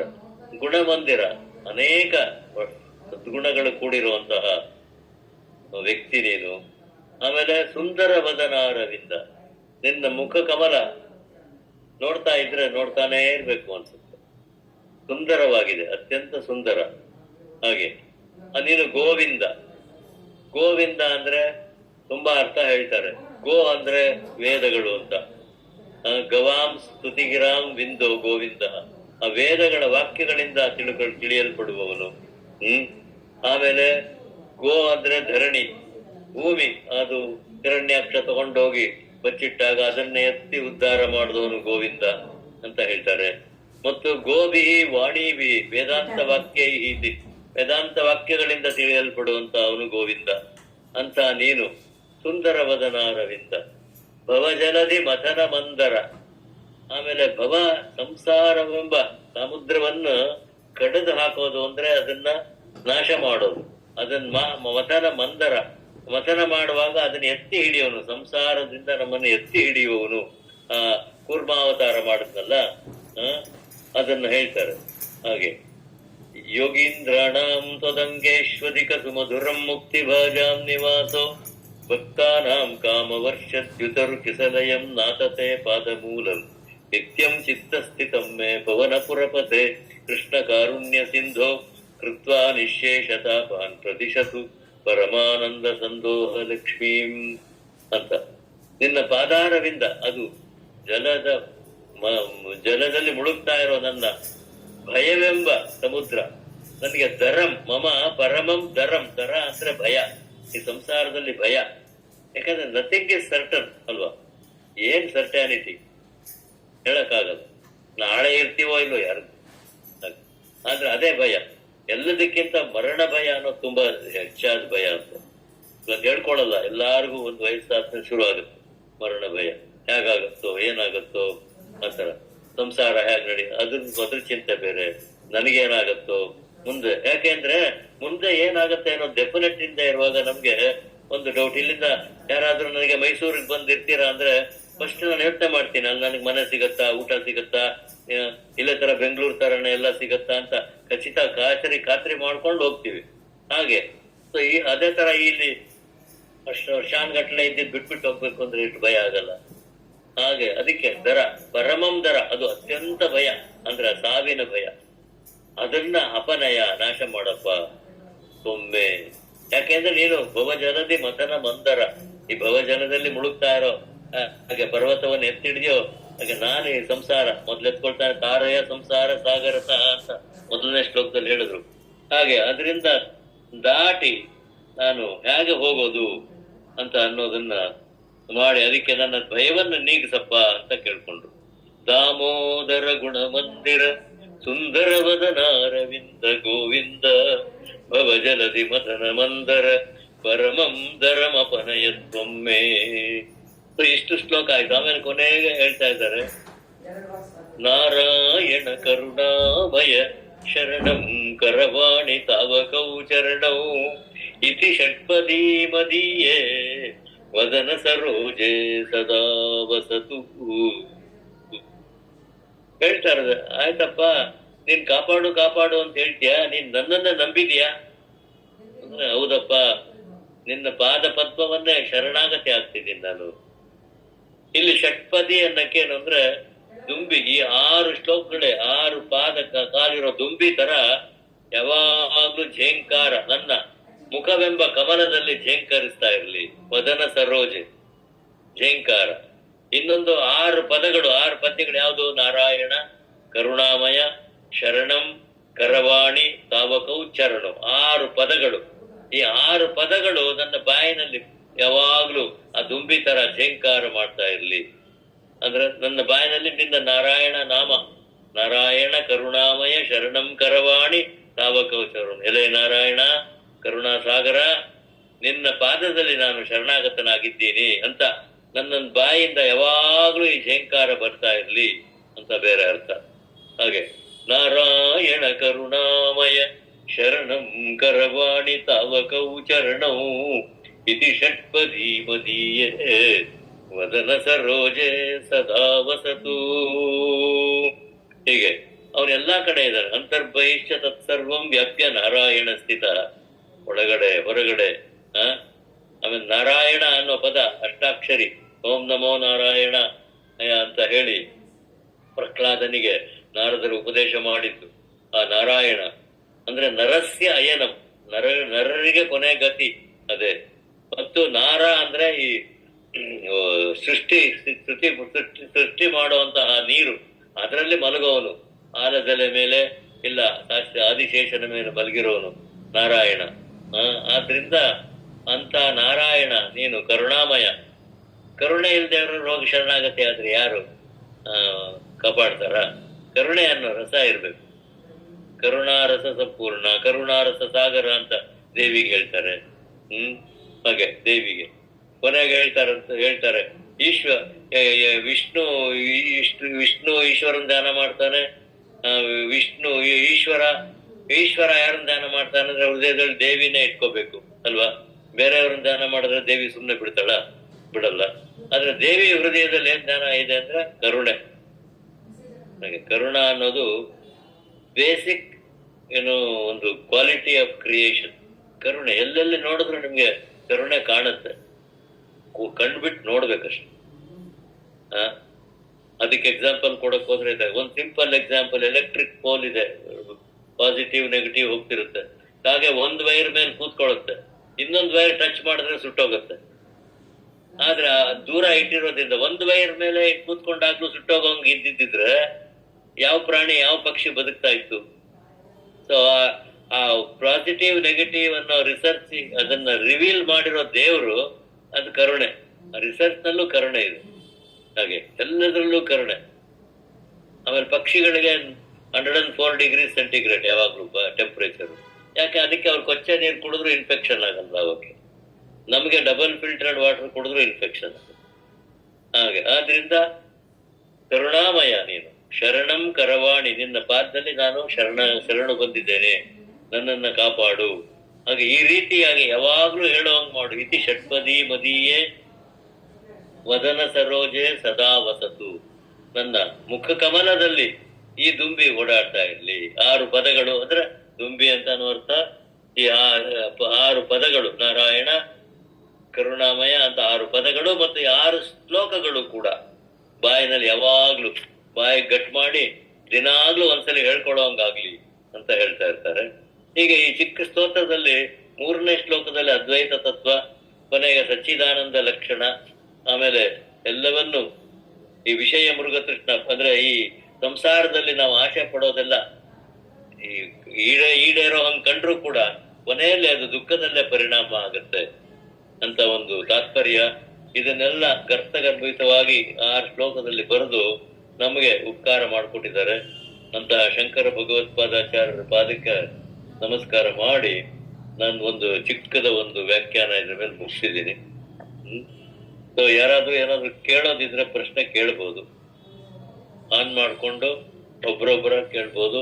ಒಬ್ಬೊಬ್ರೆ ಮಾತಾಡಿದ್ರೆ ಆನ್ಸರ್ ಮಾಡ್ತೀನಿ. ಚಿಕ್ಕ ಸ್ತೋತ್ರ ತಗೊಂಡೆ, ಯಾಕೆಂದ್ರೆ ಅಲ್ಪ ಆರಂಭ ಮಾಡಿದ್ರೆ ಒಳ್ಳೇದು ಅಂತ. ಅದೇ ತರ ಮುಂದಿನ ನನಗ್ ಚಾನ್ಸ್ ಕೊಟ್ರೆ ಇದು ಲಕ್ಷ್ಮೀ ನರಸಿಂಹ ಪಂಚರತ್ನ ಅಂತ 5 ಇರೋದು, ಅದ್ರಲ್ಲೂ ಅದ್ವೈತ ತತ್ವ ಇದಕ್ಕಿಂತ ಸ್ವಲ್ಪ ಡೀಪ್ ಆಗಿ ಹೇಳಿದ್ದಾರೆ. ಅದನ್ನು ಮಾತಾಡ್ಬೋದು. ಸೊ ಇವತ್ತು ನನ್ಗೆ ಅವಕಾಶ ಮಾಡಿ ಕೊಟ್ಟಿದ್ದಕ್ಕೆ ಮತ್ತೆ ಧನ್ಯವಾದಗಳು ಎಲ್ಲರಿಗೂ. ಏನಾದ್ರೂ ವಿಷಯ ಪ್ರಶ್ನೆ ಕೇಳೋದಿದ್ರೆ ಒಂದು 5 ನಿಮಿಷ ಟೈಮಿಂಗ್ ಮಾಡಿ, ತೊಂದರೆ ಇಲ್ಲ. ಈ ಶ್ಲೋಕ ಎಲ್ಲಾರು ಓದಿದ್ರ? ಆಮೇಲೆ ವೇದಾಂತ ಭಾರತ ಒಂದೊಂದು ಸಲಹೆ ಏನು, ವೇದಾಂತ ಭಾರತಿಯವರು ಕಷ್ಟಪಟ್ಟು ಪಾಪ ಎಲ್ಲಾ ಶಂಕರ ಸ್ತೋತ್ರಗಳನ್ನು ಪದ ಅರ್ಥ ಬರ್ಸಿ ಪಬ್ಲಿಷ್ ಮಾಡಿದ್ದಾರೆ. ಪ್ರಿಂಟಿಂಗ್ ಮಿಸ್ಟೇಕ್ಸ್ ತಿದ್ಕೋಬಹುದು, ಅದೇನ್ ತೊಂದ್ರೆ ಇಲ್ಲ. ಅದ್ರಲ್ಲಿ ಕೊಟ್ಟಿದ್ದಾರೆ, ತಿದ್ಕೋಬಹುದು. ಅದನ್ನ ಕೊಂಡ್ಕೊಳ್ದೇ ಇರೋರು ದಯವಿಟ್ಟು ಕೊಂಡ್ಕೊಳ್ಳಿ, ನಮ್ ಧರ್ಮ ಪ್ರಚಾರ ಆಗ್ಲಿ. ಶಂಕರರ ಸ್ತೋತ್ರಗಳು ಇರ್ಬೋದು, ಏನ್ ಶಂಕರರ ಸ್ತೋತ್ರ ಬೇರೆ ಸ್ತೋತ್ರಗಳು ಸಾವಿರಾರಿವೆ, ಆದ್ರೆ ಆ ತಪಸ್ಸಿಂದ ಬಂದಿರೋ ಸ್ತೋತ್ರಗಳಿದೆ. ತಪಸ್ಸು ಅದ್ರಲ್ಲಿರೋ ಒಳಗಡೆ ತಪಸ್ಶಕ್ತಿ ಏನಿದೆ ಅದನ್ನೆಲ್ಲ ಅನಲೈಸ್ ಮಾಡ್ಬೋದು ಒಂದೊಂದ್ರಲ್ಲೂ. ಸೌಂದರ್ಯ ಲಹರಿ ಯಾಕೆ ಅಷ್ಟು ಪಾಪ್ಯುಲರ್? ಆ ತರ ತಪಸ್ಶಕ್ತಿ. ನಾನು ಗೋಖಲೆ ಇನ್ಸ್ಟಿಟ್ಯೂಟ್ ಅಲ್ಲಿ ಸೌಂದರ್ಯ ಲಹರಿ ಮೇಲೆ 2 ವರ್ಷ ಲೆಕ್ಚರ್ ಕೊಟ್ಟೆ ಪ್ರತಿ ಬುಧವಾರ. ಹಾಗೆ ಅಂದ್ರೆ ಆತರ ದೊಡ್ಡ ತಗೊಂಡ್ಬಿಟ್ರೆ ಅಷ್ಟು ಕಂಟಿನ್ಯೂಸ್ ಆಗಿ ಹೇಗೆ ಕಾರ್ಯಕ್ರಮ ನಡೀತೋ ನನಗ್ ಗೊತ್ತಿಲ್ಲ. ಅದು ನಿಮಗ್ ಬಿಟ್ಟಿದ್ದು. ಪ್ರಶ್ನೆ ಇದ್ರೆ ನನಗ್ ತಿಳಿದ್ರೆ ಉತ್ತರ ಕೊಡ್ತೀನಿ. ಅಪೂರ್ವ ಅವರೇ, ಹೇಳಿ ಮಹೋದಯ. ಯಾರು ಪ್ರಶ್ನೆ ಕೇಳೋಗಿದ್ರೆ ಬೇಗ ಗುರುಗಳಿಗೆ ಹೆಚ್ಚು ಸಮಯ ಮಾಡೋದ್ ಬೇಡ, ಕೇಳಿ ಜಾಸ್ತಿ ಕೂರ್ಸೋದ್ ಬೇಡ ಪಾಪ. ಅದೇ ರಾತ್ರಿ ಆಗಿದೆ, ಇಲ್ಲಿ 1 ಗಂಟೆಗಳ ಕಾಲ ಸತತವಾಗಿ ವಯೋಧರ್ಮ ಇದೆಯಲ್ಲ ಪಾಪ ಮಾತಾಡಿದ್ದಾರೆ. ಇವಾಗ ಸರಿ ಅಕ್ಟೋಬರ್ ಆದ್ಮೇಲೆ 5:15 ಗಂಟೆ ಆಗುತ್ತೆ, ಅವಾಗ ನೀವು ಸ್ವಲ್ಪ ನೀವೇ ಬೇಗ ಬರ್ಬೇಕು. ನನ್ಗಿಲ್ದೇ ರಾತ್ರಿ 10:30, 11 ಆಗುತ್ತೆ. ನನ್ಗೇನ್ ತೊಂದ್ರೆ ಇಲ್ಲ, 10:30, 11 ಗಂಟೆ ಆದ್ರೂ ನಾನ್ ಮಲ್ಗೋದೆ 11 ಗಂಟೆ ಯಾವಾಗ್ಲೂ. ಅದಕ್ ಮುಂಚೆ ಮಲ್ಗಲ್ಲ, ಏನಾದ್ರು ನೋಡ್ತಾ ಇರ್ತೀನಿ. ಆದ್ರೆ ತುಂಬಾ ಆಲಸ್ಯ ಆಗ್ಬಿಟ್ಟಿರುತ್ತೆ ನೋಡಿ, ಬೆಳಗ್ಗಿಂದ ಅಲ್ಲಿವರೆಗೂ ಆಗಿ ಹುಮ್ಮಸ್ ಸ್ವಲ್ಪ ಕಡಿಮೆ ಆಗಿರುತ್ತೆ. ಅದಕ್ಕೆ ನೀವು ಅದಾದ್ಮೇಲೆ ಅಕ್ಟೋಬರ್ ಆದ್ಮೇಲೆ 3 ಗಂಟೆಗೆ ಬರ್ಬೇಕಾಗತ್ತೆ ಕ್ಲಾಸ್. ಪ್ರಶ್ನೆ ಇದ್ರೆ ಕೇಳಿ. ಏನಾದ್ರು ಮೇಡಮ್, ಶ್ರೀಕಲಾ ಮೇಡಮ್ ಯಾರು ಇದ್ರೆ ಕೇಳ್ಬಹುದು, ಗುರುಗಳು ಕೇಳ್ತಿದ್ದಾರೆ. ಧ್ವನಿ ಅದೊಂದು ನನ್ಗೆ ಅರ್ಥ ಆಗ್ಲಿಲ್ಲ. ದಿವ್ಯ ಧ್ವನಿ ಮಕರಂದೆ. ದಿವ್ಯ ಧ್ವನಿ ಮಕರಂದೆ ಅಂದ್ರೆ ದಿವ್ಯ ಅಂದ್ರೆ ದೇವತೆಗಳ ಸಂಬಂಧಪಟ್ಟ, ಧ್ವನಿ ಅಂದ್ರೆ ನದಿ. ಅಂದ್ರೆ ಅವನ ಪಾದವನ್ನ ಕಮಲಕ್ಕೆ ಶ್ರೀಪತಿ ಪದಾರವಿದ್ದೆ ಅಂತ ಹೇಳಿದ್ರಲ್ಲ, ಪಾದವೆಂಬ ಕಮಲದಲ್ಲಿ ನಾನು ನಮಸ್ಕಾರ ಮಾಡ್ತೀನಿ. ಪಾದ ಕಮಲ ಅಂದ್ಮೇಲೆ ಕಮಲದಲ್ಲಿ ಜೇನು ಇರ್ಬೇಕು ಅಲ್ವಾ? ಜೇನು ಇವನ ಪಾದದಲ್ಲಿ ಯಾವ್ದಿದೆ ಅಂದ್ರೆ ಗಂಗಾ ನದಿನೇ ಅಲ್ಲಿರೋ ಜೇನು. ಅದಿರೋ ಪರಿಮಳ ಏನು ಅಂದ್ರೆ ಸಚ್ಚಿದಾನಂದ ಲಕ್ಷಣ ಅನ್ನೋದೇ ಪರಿಮಳ ಅಲ್ಲಿರೋದು. ಪರಬ್ರಹ್ಮ ವಸ್ತು ಅವನ ಪಾದಾರವಿಂದ ಅಂದ್ರೆ ಸಚ್ಚಿದಾನಂದ ಲಕ್ಷಣ ಅದು. ಅದೇ ಪರಿಮಳವಾಗಿ ಇರುವಂತಹದ್ದು ಆ ದಿವ್ಯದ ಅಂತದ. ಅದನ್ನ ನಾನು ನನ್ನ ಭವಭಯವನ್ನ ನಾಶ ಮಾಡ್ಕೊಳ್ಳೋಕೋಸ್ಕರ ನಮಸ್ಕಾರ ಮಾಡ್ತಾ ಇದ್ದೀನಿ. ಶ್ರೀಪತಿ ಅಂದ್ರೆ ಶ್ರೀ ಅಂದ್ರೆ ಲಕ್ಷ್ಮಿ, ಲಕ್ಷ್ಮಿಯಿಂದ ಸದಾ ಸೇವೆ ಮಾಡಲ್ಪಡುವುದು ಅಂತ. ಆ ರೀತಿಯಾಗಿ ದಿವ್ಯ ಅಂದ್ರೆ ದೇವತೆಗೆ ಸಂಬಂಧಪಟ್ಟಿದ್ದು. ಅಂದ್ರೆ ದೇವಲೋಕದ ಗಂಗೆ 3 ಕಡೆ ಬಗೆಯಿರುತ್ತಾ 3 ಕಡೆ ಹೋಗುತ್ತಲ್ಲ, ದೇವಲೋಕಕ್ಕೆ ಹೋಗುತ್ತೆ, ಭೂಮಿಗೊಂದು ಭಾಗ ಬರುತ್ತೆ, ಇನ್ನೊಂದು ಪಾತಾಳಕ್ಕೆ ಹೋಗುತ್ತೆ ಅಂತ. ಹಾಗೆ ಸೊ ದೇವಲೋಕದಲ್ಲಿ ಹರಿಯೋ ಗಂಗೆ. ಗಂಗೆ ತುಂಬಾ ಪವಿತ್ರವಾದ್ದು. ಗಂಗೆ ಮೇಲೆ ಶಂಕರಾಚಾರ್ಯ 2 ಸ್ತೋತ್ರ ಬರ್ತಿದ್ದಾರೆ. ಆ ಗಂಗಾ ಸ್ತೋತ್ರ ಬೇಕಾದ್ರೆ ನೋಡ್ಬೋದು. ಆಮೇಲೆ ಇನ್ನೊಂದು ಜಗನ್ನಾಥ ಪಂಡಿತ ಬರ್ತಿರೋ ಗಂಗಾ ಲಹರಿ 50 ಶ್ಲೋಕಗಳು ಅದ್ಭುತ. ಅದು ವ್ಯಾಖ್ಯಾನ ಮಾಡಿದ್ರೆ ಸುಮಾರು ಒಂದು 10 ಲಕ್ಷ ಬೇಕು. 1 ವರ್ಷ ಎಲ್ಲ ಕವರ್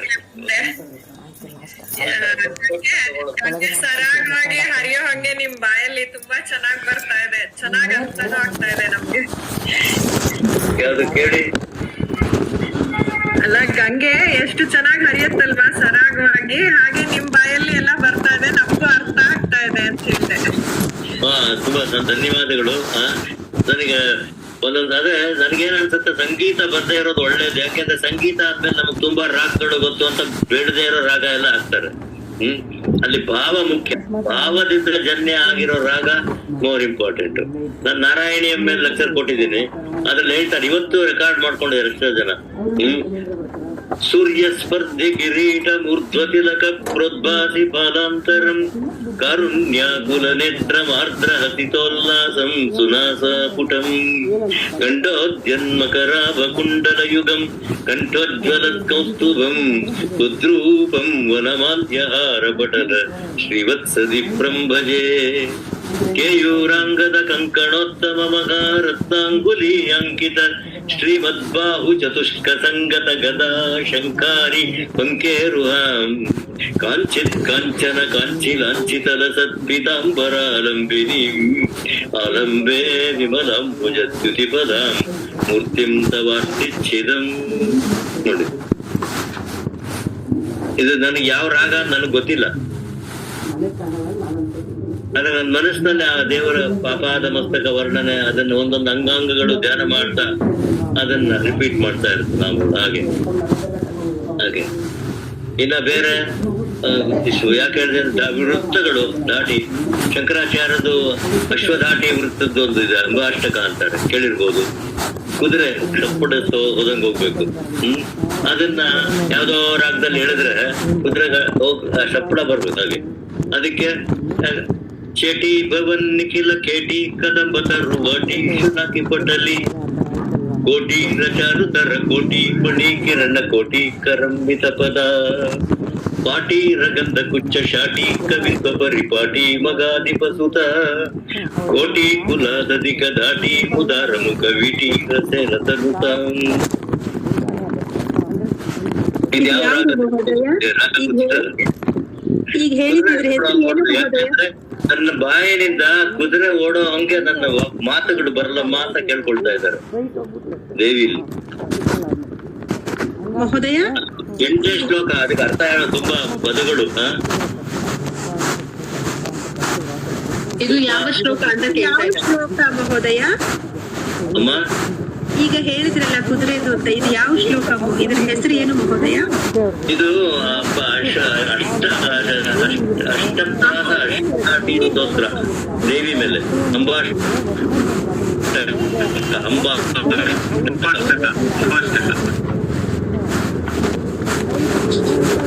ಅದಕ್ಕೆ 2 ತರ ಅವರು ಪ್ರಿಂಟ್ ಮಾಡ್ಲಿಲ್ಲ ಅದನ್ನ. ಬಟ್ ಶಂಕರ ಕೃಪಾ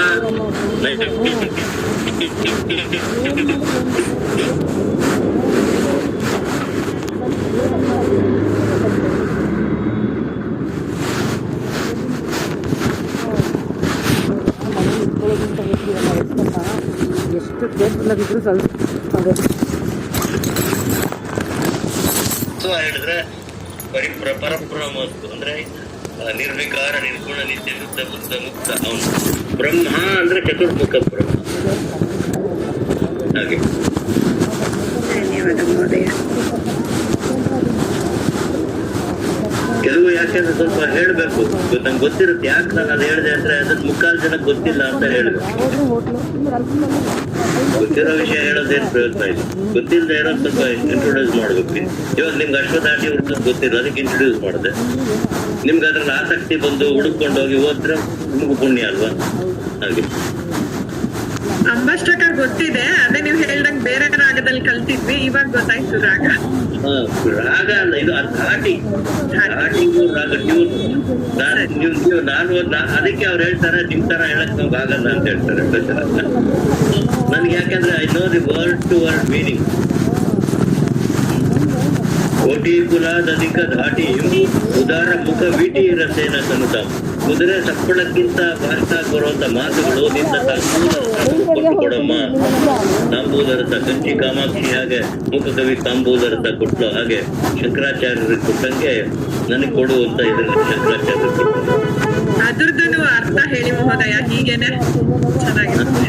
ಆಯ್ತು, ಅದು ಒಂದೇ ಕ್ಲಾಸ್ ಅಲ್ಲಿ ಮುಗ್ದಕ್ಕಾಗಲ್ಲ. 1 ಅವರ್ಲಿ 2 ಕ್ಲಾಸ್ ಆದ್ರೂ ಬೇಕಾಗುತ್ತೆ ಮಿನಿಮಮ್. ಮಾಡೋಣ ಆತರ ದೊಡ್ಡ ದೊಡ್ಡ ಸ್ತೋತ್ರಗಳು. ಅದಕ್ಕೆ ನೆಕ್ಸ್ಟ್ ಲಕ್ಷ್ಮೀ ನರಸಿಂಹ ಪಂಚರತ್ನದಲ್ಲಿ ಅದ್ವೈತ ತತ್ವ ಹೇಳೋದಕ್ಕೆ ಸ್ವಲ್ಪ ಅವಕಾಶ ಇದೆ. ಹಾಗೆ ಮಾಡಿ ಅದನ್ನ ಮಾಡೋಣ. ತುಂಬಾ ನಿಮ್ಮ ಎಲ್ಲಾರನ್ನು ದೇವಿಯರನ್ನೆಲ್ಲ ನೋಡಿ ಸಂತೋಷ ಆಯ್ತು. ಆಷಾಢ ಶುಕ್ರವಾರ. ದೇವತೆ ಒಳ್ಳೆಯವ್ರು ಮಾಡ್ಲಿ, ದೇವಿ ಒಳ್ಳೇದ್ ಮಾಡ್ಲಿ. ಗುರುಗಳೇ ನಮಸ್ಕಾರ. ಏನು ಪ್ರಶ್ನೆ ಇಲ್ಲ, ಆದ್ರೆ ಹೃದಯ ತುಂಬಿ ನಾನು ಮಾತಾಡ್ತಾ ಇದ್ದೀನಿ. ಮೊದಲನೇದಾಗಿ ನನಗೆ ನಮ್ಮ ತಂದೆ ನೋಡ್ದಷ್ಟೇ ತುಂಬಾ ಸಂತೋಷ ಆಯ್ತು. ಅದೇ ಧ್ವನಿ, ಅದೇ ದಾಟಿ ಮಾತನಾಡುವ, ಅದೇ ಆ ಕೈಯಲ್ಲಿ ಇದ್ದಾಗಂತೂ ನಂಗೆ ನಮ್ಮ ತಂದೆನೆ ಸಾಕ್ಷಾತ್ ಮುಂದೆ ಕೂತಿದ್ದಾರೆ ಅಂತ ಅನ್ಸ್ತು. ನಿಮ್ಮ ವಯಸ್ಸಿನ ಆಯ್ತು, ನಿಮ್ ವಾಯ್ಸ್ ಇಂದ ನೀವು ನನ್ನ ಮಗಳ ತರನೇ ಅಂತ ಗೋಚರ ಆಗ್ತಾ ಇದೆ. ನೀವು 82ನೇ ವಯಸ್ಸು ನಡೀತಾ ಇದೆ ಅಂದ್ರಿ, ಆದ್ರೆ ನಿಮ್ಗೆ 50 ವರ್ಷ ವಯಸ್ಸು ನಡೀತಾ ಇದೆ. ಅಲ್ಲ, ನಿಮ್ಮ ಧ್ವನಿನಲ್ಲಿ ಮಾತ್ರ ಏನ್ ಹೇಳ್ತಾರೆ, ಆ ಘನತೆ, ಆ ಗಾತ್ರ ಒಂದು 40 ವರ್ಷದ ಯುವಕನ ತರ ಇದೆ. ತುಂಬಾ ಯಾವ ತರಹದ ಸಂದೇಹವೂ ಬರ್ದೇ ಇರೋ ತರ ಯಾವ ಒಂದು ಪದವೂ ದನಿ ಕೂಗಿದೆ ಅಂತ ಹೇಳ್ಬೇಕು. ನಮ್ಗೆ ನಂಗೆ ಅನ್ಸಿಲ್ಲ ಗುರುಗಳೇ. ತುಂಬಾ ಸ್ಪಷ್ಟತೆ ಇದೆ, ತುಂಬಾ ಒಂಥರ it is so. Sharada Devi ನನ್ನ ಗುರುಗಳು, ಸ್ವಪ್ನ ಗುರುಗಳು ನರಸಿಂಹಾರ್ತಿ ಸ್ವಾಮಿಗಳು, ಸಚ್ಚಿದಾನಂದ ಶಿವಾಭಿನವ ನರಸಿಂಹಾರ್ತಿ ಅವರ ಅನುಗ್ರಹದಿಂದಾನೇ ಒಂದು ಅಕ್ಷರ ಈಚೆ ಬರ್ತಾ ಇರೋದು. ಆಮೇಲೆ ನೀವು ಗೋಖಲೆ ಇನ್ಸ್ಟಿಟ್ಯೂಟ್ ಅಲ್ಲಿ 2 ವರ್ಷ ಸೌಂದರ್ಯ ಹೇಳಿದೆ ಅಂತಂದ್ರೆ ನಾವ್ ಎಷ್ಟು ಕಳ್ಕೊಂಡ್ವಿ ಅಂತ ನಂಗೆ ತುಂಬಾ ಮನ್ಸಿಗೆ ಬೇಜಾರಾಯ್ತು. ಆದ್ರೆ ಮೂಕ ಪಂಚಸತಿ ಹೇಳಿದ್ದೀನಿ, 500 ಶ್ಲೋಕಗಳು, ಸೂರ್ಯ ಶಸ್ತ್ರ ಹೇಳಿದ್ದೀನಿ, ಶಿವಾನಂದಧಾರಿ ಹೇಳಿದ್ದೀನಿ, ನಾರಾಯಣಿಯಂ ಹೇಳಿದ್ದೀನಿ. ಆಮೇಲೆ ಬೇರೆ ಬೇರೆ ಯಾವುದೋ ಸ್ತೋತ್ರಗಳು, ಆನಂದ ಸಾಗರಸ್ಥ ನೀಲಕಂಠ ದೀಕ್ಷಿತದ್ದು 100 ಶ್ಲೋಕ ಅದು ಓದ್ಬೇಕಾದ್ರೆ. ಮೊದಲನೇ 50 ಶ್ಲೋಕದಲ್ಲಿ ವೇದಾಂತ ಹೇಳ್ತಾರೆ. ಆಮೇಲೆ ದೇವಿ ಮೀನಾಕ್ಷಿ ದೇವಿ ನನ್ನ ಮನದ ದೇವತೆ, ಅವಳ ಅಪಾದ ಮಸ್ತಕ ವರ್ಣನೆ. ಅಂತೂ ನಾವು ಸರೆಂಡರ್ ಬಗ್ಗೆ ಒಂದ್ ಮಾತು ಹೇಳ್ತೀನಿ, ಅವ್ರು ಅದ್ರಲ್ಲಿ ಬರೀತಾರೆ. ಹೇಗೆ ಶರಣಾಗತಿ ಆಗೋದು ಎಲ್ಲದೂ ಹೇಳ್ಬೋದು, ಪೂಜೆ ಮಾಡಿ ಅಂತ ಹೇಳ್ಬಿಟ್ರೆ ಆಯ್ತಾ, ಪೂಜೆ ಮಾಡೋದು ಹೇಗೆ ಅಂತ ಹೇಳ್ಕೊಡ್ಬೇಕಲ್ಲ. ಅದು ಶರಣಾಗತಿ ಆಗೋ ಹೇಗೆ ಶರಣಾಗತಿ ಅಂತ ಹೇಳುತ್ತೆ. ಅವಾಗ ಹೇಳ್ತಾರ ಅವರು, ಕಾಶ್ಯಾಂ ನಿಪಾತಯವಕು ನೀಲಕಂಠ ದೀಕ್ಷಿತ ಮೀನಾಕ್ಷಿ ಸ್ತೋತ್ರ, ಆನಂದ ಸಾಗರ ಸ್ತವ ಇದು. ಅದನ್ನ ನನ್ನ ಕೈನಲ್ಲಿ ಬರೆದು ನಮ್ಮ ಗುರುಗಳು ಶೇಷಾಚಾರ್ಯ ಶರ್ಮಾ ಅಂತ ಬಂದು ವರ್ಡ್ ಬೈ ವರ್ಡ್ ಬರೆದು ಜಿರಾಕ್ಸ್ ಮಾಡಿ ಹಂಗೆ ಪ್ರಿಂಟ್ ಮಾಡ್ತಿದ್ವಿ. ಅದು ಬೇರೆ ವಿಷಯ. ಕಾಶ್ಯಾಂ ನಿಪಾತಯವ ಪುಷ್ಪಪಚಾದಯೇವ ವರ್ಗಂ ನಯತ್ವಮಪವರ್ಗಮಧೋಗತಿಂವ ಅದ್ಯೈವ ವಾ ಗುರುದಯಾಂ ಪುನರಾಯತೌವ ಕಸ್ಸಂಭ್ರಮೋ ಮಮಧನೇದನಿನ ಪ್ರಮಾಣಂ ಅಂತ ಒಂದು ಶ್ಲೋಕ ಬರ್ತಿದ್ದಾರೆ. ಅಮ್ಮ ಮೀನಾಕ್ಷಿ, ನನ್ನ ದೇಹವನ್ನ ಕಾಶಿಯಲ್ಲಿ ಗಂಗೆ ಅಲ್ಲಿ ಬೇಕಾದ್ರೆ ಬೀಳಿಸು, ಯೋಚನೆ ಇಲ್ಲ. ಕಾಶ್ಯಾಂ ನಿಪಾತಯೇವಕು ಇಲ್ಲ ಶ್ವಪಚಾದಯೇವ, ಚಟ್ಟಾದರ ಮನೆಯಲ್ಲಿ ಅವಸಾನ ಆಗೋಂಗ್ ಬೇಕಾದ್ರೂ ಮಾಡು. ಕಪಚಾಲಯ ಆಯ್ತಾ. ಅದ್ಯ ಆಮೇಲೆ ಕಾಶ್ಯಾಂ ನಿಪಾತ ಕಪಚಾಲಯ ಸ್ವರ್ಗಂ ನಯ. ಇವತ್ತೇ ನನಗೆ ಸ್ವರ್ಗಕ್ಕೆ ಕಳಿಸು, ಇಲ್ಲ ಸ್ವರ್ಗಂ ನಯತ್ವಂ ಅಪವರ್ಗಂ, ಇಲ್ಲ ಮೋಕ್ಷ ಕೊಟ್ಬಿಡು, ಇಲ್ಲ ಅಧೋಗತಿ ನರಕಕ್ಕೆ ಬೇಕಾದ್ರೆ ಕಳಿಸು. ಆಮೇಲೆ ಇಲ್ಲ ಇವತ್ತೇ ದಯೆ ತೋರಿಸು, ಇಲ್ಲ ಯುಗ ಯುಗ ಆದ್ಮೇಲೆ ಯಾವತ್ತೋ ತೋರಿಸು, ನನ್ಗೇನು ಸಂಭ್ರಮ ಇಲ್ಲ. ಯಾಕೆ ಅಂದ್ರೆ ನಾನ್ ನಿನಗ್ ಸೇರಿದವನು, ನೀನ್ ನನ್ಗೇನ್ ಬೇಕಾದ್ರೂ ಮಾಡ್ಬೋದು. ಯಾಕೆಂದ್ರೆ ಧನ ಒಂದು ನಿಮ್ ಪ್ರಾಪರ್ಟಿ ಮೇಲೆ ನಿಮ್ಗಿರೋ ಸ್ವಾತಂತ್ರ್ಯ ಯಾರಿಗಿದೆ? ಹಾಗೆ ನಿಮ್ಮ ಹತ್ರ 2000 ರೂಪೀಸ್ ನೋಟ್ ಇದೆ, ಒಂದು ನನ್ನ ಎದುರುಗಡೆ ಹರಿದಾಕ್ತೀರಾ, ನಾನ್ ಕೇಳಿದ್ರೆ ನೀವ್ಯಾರು ಕೇಳಕ್ಕೆ ಬಂದು ಅಂತೀರ ಅಲ್ವಾ? ಇಲ್ಲ ಅದನ್ನ ದಾನ ಮಾಡ್ತೀರಾ, ಏನಾದ್ರೂ ಮಾಡಿ, ಏನ್ ಬೇಕಾದ್ರೂ ಮಾಡ್ಬೋದಲ್ವಾ? ಹಾಗೆ ನಾನ್ ನಿನಗ್ ಸೇರಿದವನಮ್ಮ, ನನ್ಗೆ ಏನ್ ಬೇಕಾದ್ರೂ ಮಾಡ್ಬೋದು. ಇವತ್ತಿನ ಕೂತ್ಕೊಂಡು ಇಲ್ಲಿ ಮಾತಾಡ್ತಿದ್ದಾಳೆ, ಮಾತಾಡಿದ್ವಿ. ನಮ್ಮ ಅದೃಷ್ಟ ಗುರುಗಳೇ, ನಮ್ ಸೌಭಾಗ್ಯ. ಏನು ಕಳ್ಕೊಂಡಿದೀವಿ ಬೇಜಾರ್ ಮಾಡ್ಕೊಳ್ದೆ ಈಗ ಸಿಗ್ತಾ ಇರೋದನ್ನ ಅನುಭವಿಸೋಣ. ತುಂಬಾ ಸಂತೋಷ. ಅದು that one prayer was transforming me. ನನ್ನಲ್ಲಿ ಟ್ರಾನ್ಸ್ಫಾರ್ಮ್ ಅಂದ್ರೆ ಹೇಗೆ ಶರಣಾಗತಿ ಆಗೋದು, ಹೇಗೆ ಅವ್ರು ಹೇಳ್ತಾರಲ್ಲ, ತುಂಬಾ ತುಂಬಾ ಚೆನ್ನಾಗಿರೋ ಶ್ಲೋಕಗಳಿದೆ ಅದ್ರಲ್ಲಿ. ತುಂಬಾ ವೇದಾಂತ ಕೊನೆಗೆ ಎಲ್ಲ ಓದಿ ಏನ್ ಬಂತು ಅಂದ್ರೆ 4-5 ನಾಮ ಹೇಳಕ್ ಶಕ್ತಿ ಬಂತು ಅಷ್ಟೇ. ಅಲ್ಲ ಗುರುಗಳೇ, ಎಷ್ಟು ನಿಮ್ ದೊಡ್ಡ ಗುಣ ಅಂದ್ರೆ ಇಷ್ಟು ತಿಳ್ಕೊಂಡಿದ್ದೀರಾ, ಇಷ್ಟು ಜ್ಞಾನ ಭಂಡಾರ ಇಟ್ಕೊಂಡಿದ್ದೀರಾ. ಆದ್ರೆ ನೋಡಿ, ನಿಮ್ಗೆ ಇಷ್ಟ ಆದ್ರೆ ಕಂಟಿನ್ಯೂ ಮಾಡ್ತೀರಲ್ಲ. 1% ಕೂಡ ನನಗೆ ಗೊತ್ತಿಲ್ಲ ಪ್ರಪಂಚದಲ್ಲಿ. ನಾವ್ ಬಿಡ್ತೀವ ನಿಮ್ಮನ್ನ, ಖಂಡಿತ ಇಲ್ಲ. ತುಂಬಾ ತುಂಬಾ ಸಂತೋಷ. ಇಲ್ಲಿಂದಾನೇ ನಿಮ್ಮ ಪಾದಗಳಿಗೆ ನಮಸ್ಕಾರ ಮಾಡ್ತಾ ಇದ್ದೀನಿ. ಎಲ್ಲರಿಗೂ ದೇವರು ಒಳ್ಳೇದು ಮಾಡ್ಲಿ. ಧನ್ಯವಾದಗಳು. ಅವರು ಎಷ್ಟು ಚೆನ್ನಾಗಿ ವರ್ಣನೆ ಮಾಡ್ತಾರೆ ಮೀನಾಕ್ಷಿ, ಅದನ್ನ ಓದ್ತಾ ಕಣ್ಣಲ್ಲಿ ನೀರು ಬರ್ತಿರುತ್ತೆ. ತುಂಬಾ ಅದ್ಭುತ. ನೀಲಕಂಠ ದೀಕ್ಷಿತರು, ಅಪ್ಪಯ್ಯ ದೀಕ್ಷಿತರು ಫ್ಯಾಮಿಲಿನವರು, ಸಂಸ್ಕೃತ್ ಸ್ಕಾಲರು. ತುಂಬಾ ಗಂಗಾವತರಣ ಅಂತ ದೊಡ್ಡ ಕಾವ್ಯ ಬರ್ತಿದ್ದಾರೆ. ಹೀಗೆ ಹಾಗೆ ನಾವು ಎಲ್ಲಿದ್ದೀವಿ, ನಾವು ಏನೂ ತಿಳ್ಕೊಳ್ದೆ ಹೋಗ್ಬಿಡ್ತೀವಲ್ಲ ಅಂತ ತುಂಬಾ ದುಃಖ ಆಗತ್ತೆ ಗುರುಗಳೇ. ಏನು ತಿಳ್ಕೊಬೇಕಾಗಿಲ್ಲ, ಎಷ್ಟು ಕಡಿಮೆ ತಿಳ್ಕೊಂಡಿದ್ದೀರೋ ಅವಾಗ ನಿಮ್ಗೆ ತಲೆಯಲ್ಲಿ ಲಗೇಜ್ ಕಡಿಮೆ, ಲಗೇಜ್ ಮೋರ್ ಕಂಫರ್ಟ್. ಜಾಸ್ತಿ ತಿಳ್ಕೊಂಡವ್ರಿಗೆ ತಲೆ ನಿಲ್ಲ.